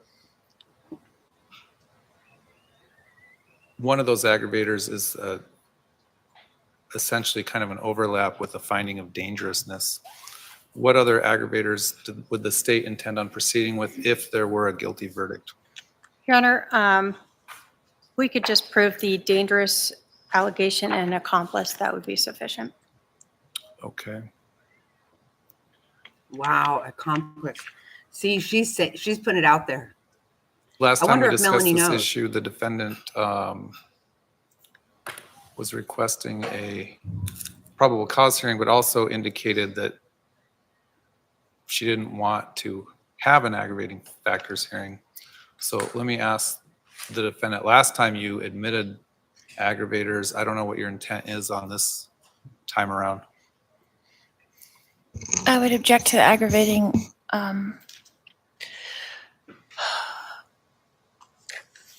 of course, I would object to it. I asked for a 13.5 hearing on it so that those aggravators could have probable cause. If you're going to go forward with them, then I will stipulate it to them.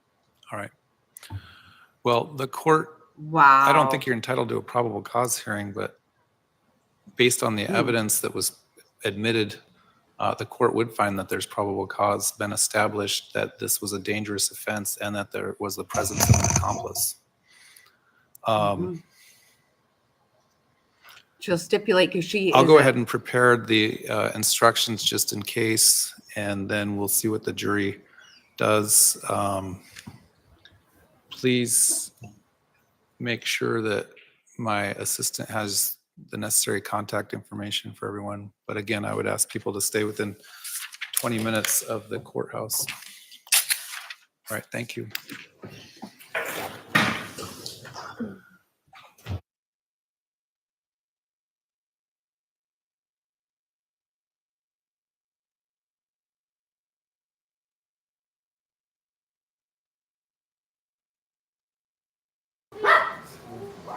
Stop barking.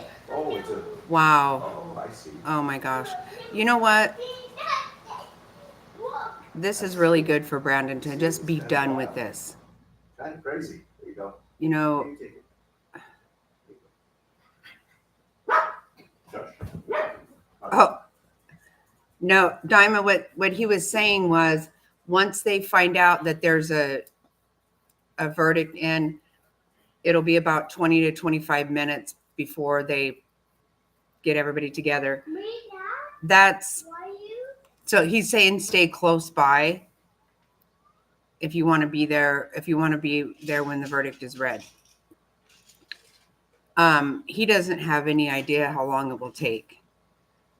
Oh, right, because there's a delay. Oh my God. Yeah, they've already been oh yeah. This could, holy shit.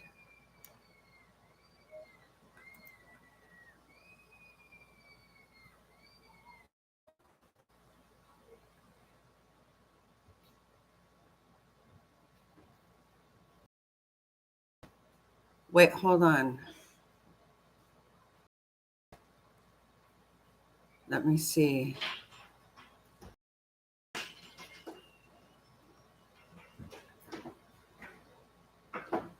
Okay, I don't.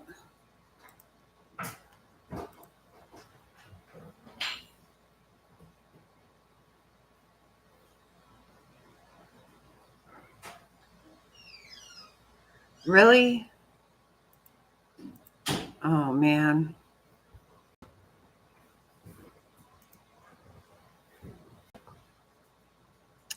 Oh, that sucks. So no verdict today. That would have been just awesome. Yep.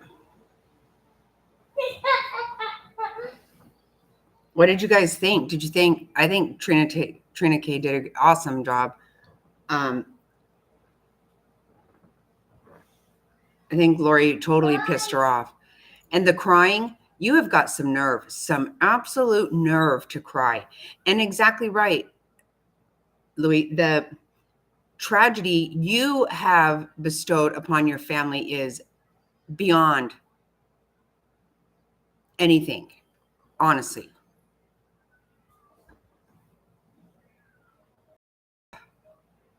I know, Panda, I wish we could get it today. I want to wrap this bitch up and send her ass back to Idaho and never have to look at her fucking face again. Oh, okay. Man, that just sucks. Once I realized that there is the delay. I'm like, oh my God, yeah, we could actually have it maybe.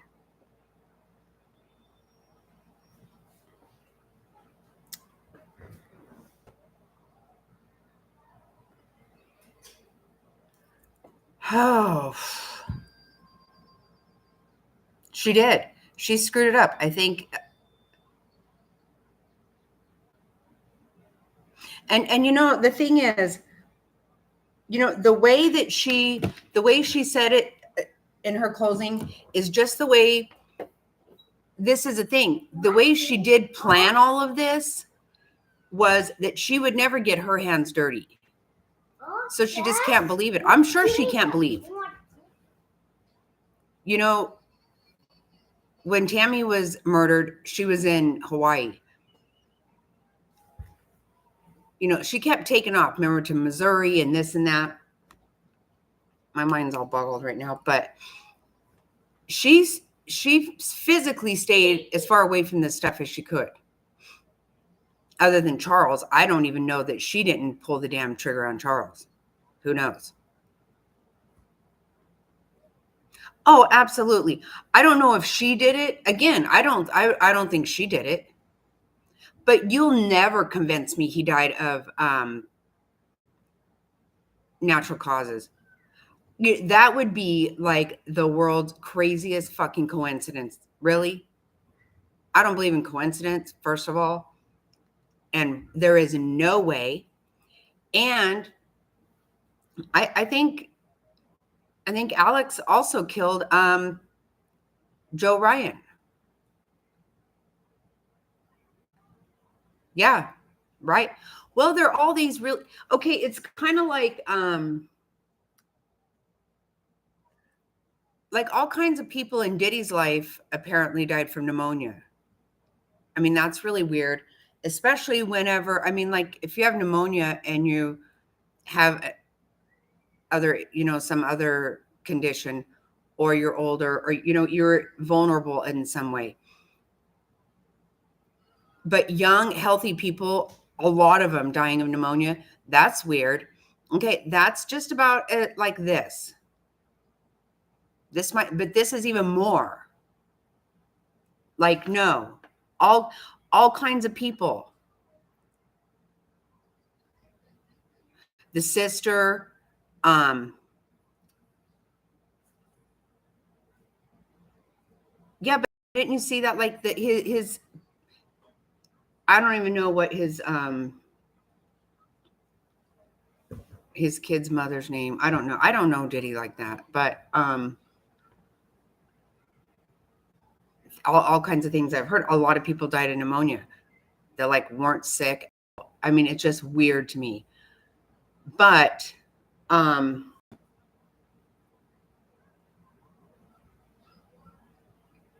only people that were safe around Lori were people who had nothing to offer her. And when that jury finds out, can you imagine if they acquit her and then they find out everything? See, I don't know. I think it's not really right that they don't get to know.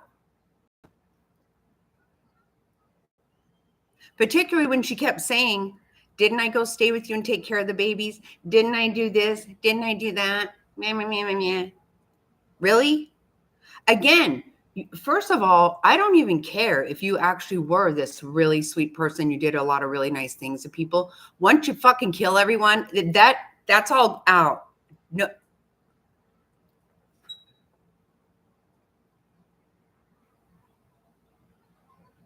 And don't you think it's really wild? Like, how weird is this? All for man tits? Honest to God, there is something so very wrong with these people. Look at Melanie Boudreau, left a home that was sold for over $1 million in Gilbert. That's like really nice place to live around here. I'm just telling you. Real estate, and just having a Gilbert zip code makes everything, price goes way high. To go live in this apartment. Again, I'm not saying anything about that place, but she left $1 million home to go live in that apartment because she didn't live in where he got shot. Then the home Lori was living in, Queen and I went over there. They all left things to go live in an apartment. Right. To go, I mean, all for man tits, who was worthless as fucking tits on a damn boar hog. The guy has never earned a living. He doesn't do anything. Look at, don't you love how at least Alex could at least pick up the tire, not him. No. I mean, he's so not a man. He's so gross. It just blows your mind that they kill all these people for that. Like, it just makes no sense. I know. You kill, we can see where Brandon and Charles were such doting husbands, these fucking witches. And it takes fucking man tits to, it just takes all, I don't know. You know what made me nervous? Whenever she started talking about teenagers having the phone. I mean, as she got on with that. But for a minute, I was like, oh, are we really going to go back to Tylee? I mean, like, you really can't pin this one on Tylee. You just can't.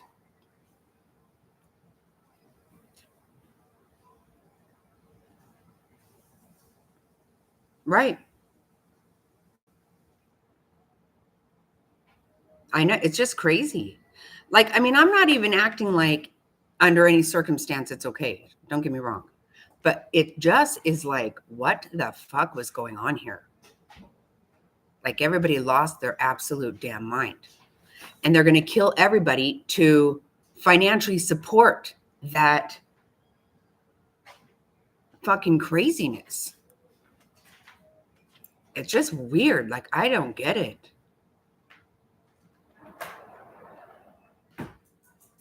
And for her to keep talking about family tragedy, oh, you just want to fucking choke the bitch. Which one of these people tried to kill you, you asshole?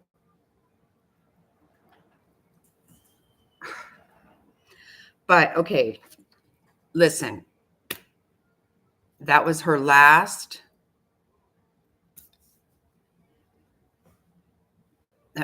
scene, right? That's it. No more. She's not going to allow any of her victims to address her. Did you hear her say that? She's not going to have it. She's not. Nope. You don't get to get in her face. She can get in yours. She can kill everyone and get in your face, but no. And that's okay. Because what we actually got out of that was that fucking Melanie can better be fucking enjoying her freedom. Oh, boy. Don't you love it? She said there were several.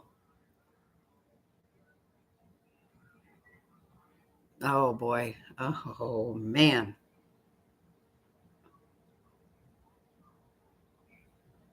She said it in front of the jury.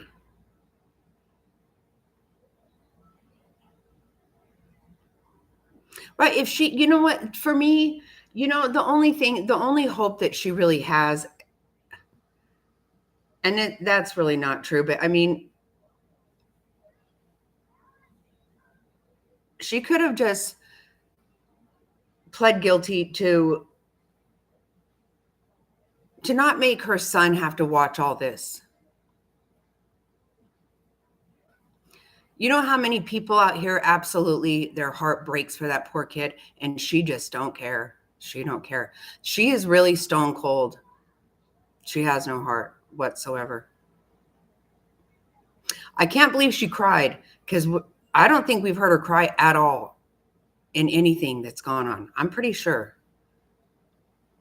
She laughed when her sister was crying. She laughed when Colby was crying. So this is the first time I've heard any kind of tears.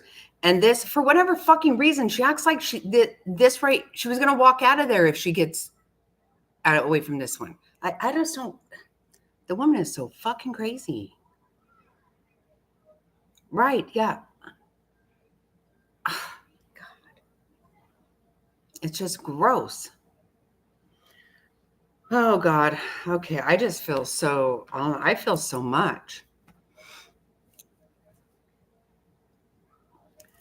And I wish that we could just say, I wish we could get her right now and be done with her, but that'll happen tomorrow. I feel there's no way I think we go through the weekend, right? Surely not.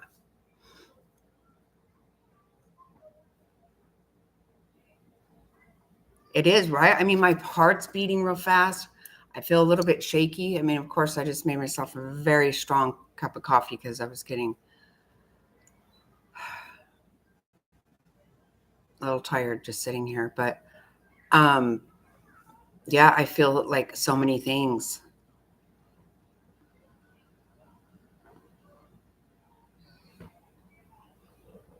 She did. She did. And Lori brought that passion out of her with that bullshit.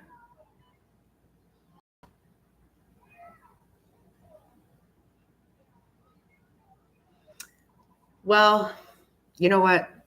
Everybody, they don't have to watch her slideshow any longer.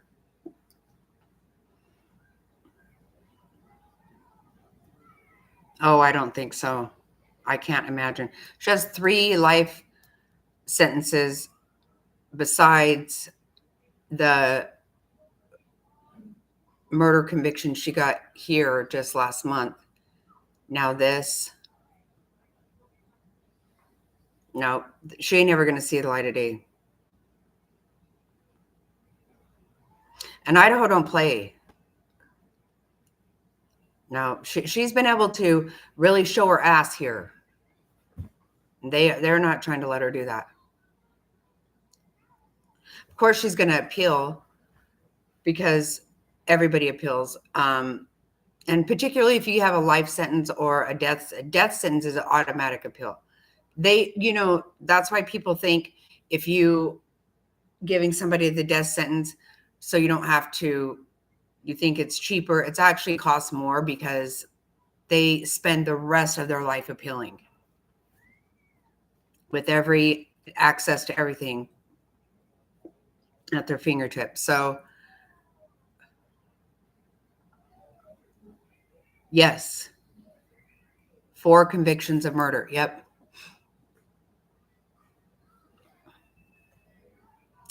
Yep, Kentucky woman, she does. And 2 of them are her own children.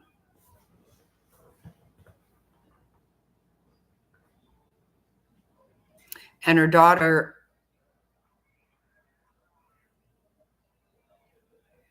they dismembered her body, and they were not even able to tell a cause of death. I mean, it's really bad. It's horrible.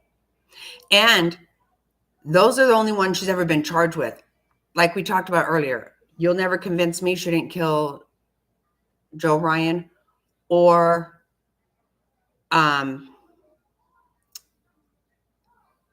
Alex somehow. She didn't do it, but somebody did. But it looks like we can look forward to Melanie and that trial. I do. Can you imagine if you were the one watching that trial? If you were watching that, sitting there going, "Oh fuck, I better get the hell out of the country, man."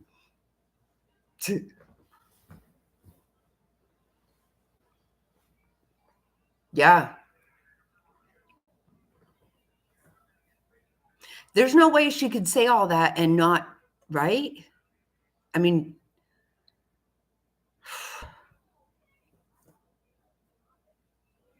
I don't think she could say all that and that not be happening. The thing is, she's not nearly as good as Lori. She's tried to learn a lot of lessons from Lori. You can tell. Immediately, can I get a victim's advocate? You know, who fucking says shit like that? Shut up. I mean, she learns that shit from her aunt, but she's not nearly as good at it. Fortunately, Lori's not as good at it either. So, but both of their voices go through me like, I cannot stand Melanie. I can't stand any of them.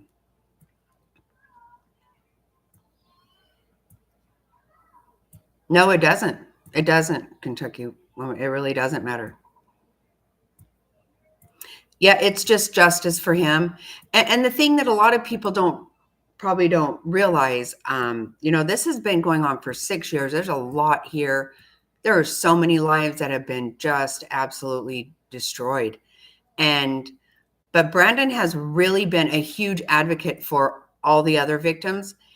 And it was them trying to kill him, and then him worried for the safety of his children. That really, he was the one screaming from the rooftop. See, the way she kept saying, you know, they were getting all this information from Brandon. First of all, where else would they get information? That he's the one it happened to. I'm so tired of her saying that. I just want to slap her. Yeah, he's the victim. He was talking to the police. So what? How many times did you email? Don't fucking worry about it. Maybe they fucking became best friends. Maybe they started dating. You said he's gay. I mean, none of that fucking matters. You know, I can't stand her. But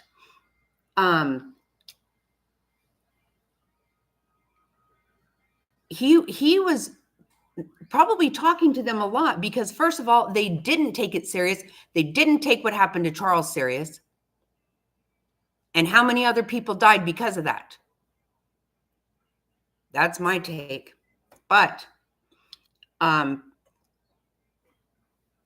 because Kentucky woman, these two things that she here happened before the ones in Idaho. That could have maybe stopped.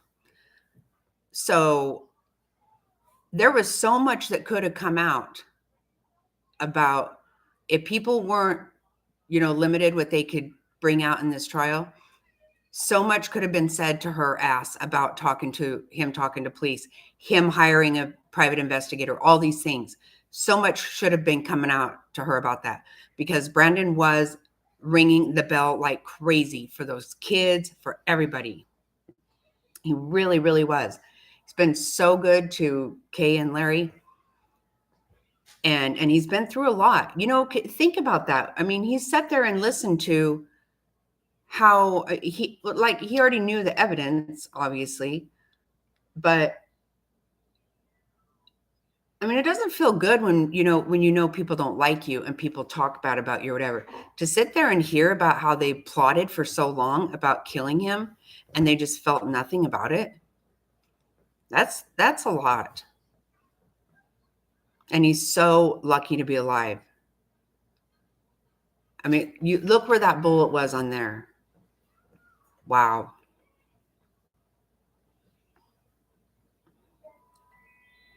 And, you know, that happened with Tammy. Alex missed, and they didn't give up. They kept on. Okay. I just feel like adrenaline is hot. So I'm going to go. Yes.